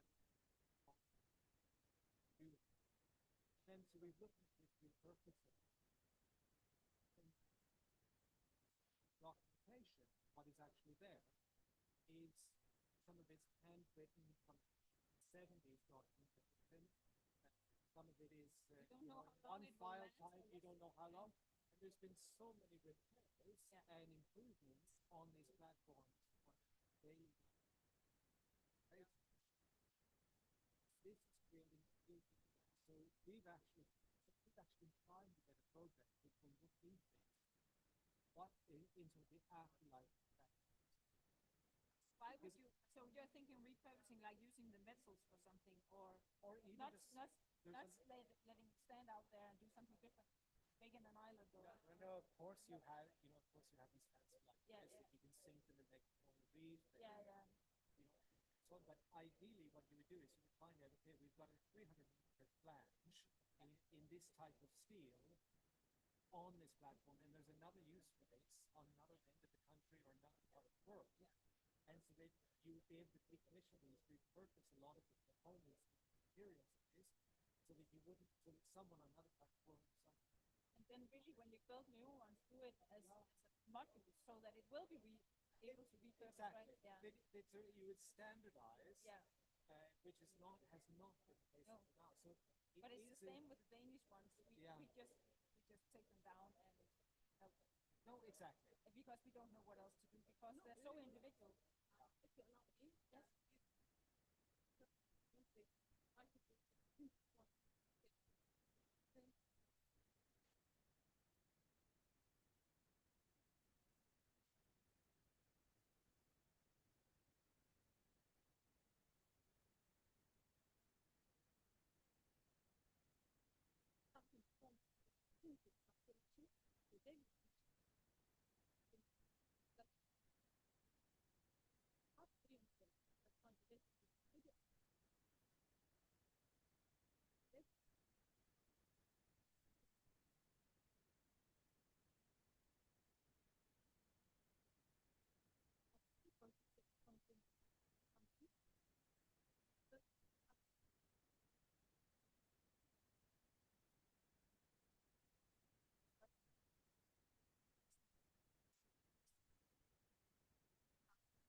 If you allow me, yes.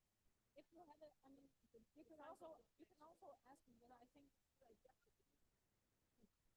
I would say you can.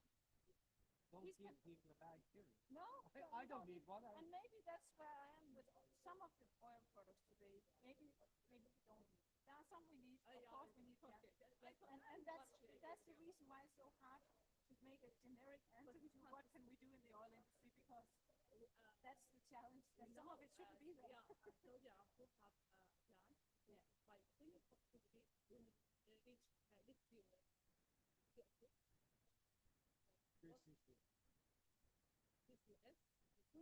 CCS, but not use. I mean, I'm all about reuse.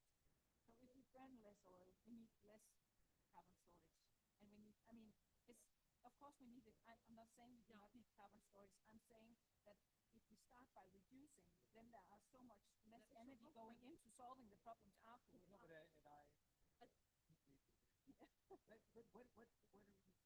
I got lost in this vast building. Where are you? Is it DTU or Volvo? Volvo. Yeah. I remember I was in Oliver. So but and and that's it. And then how old are you allowed to ask that? And then that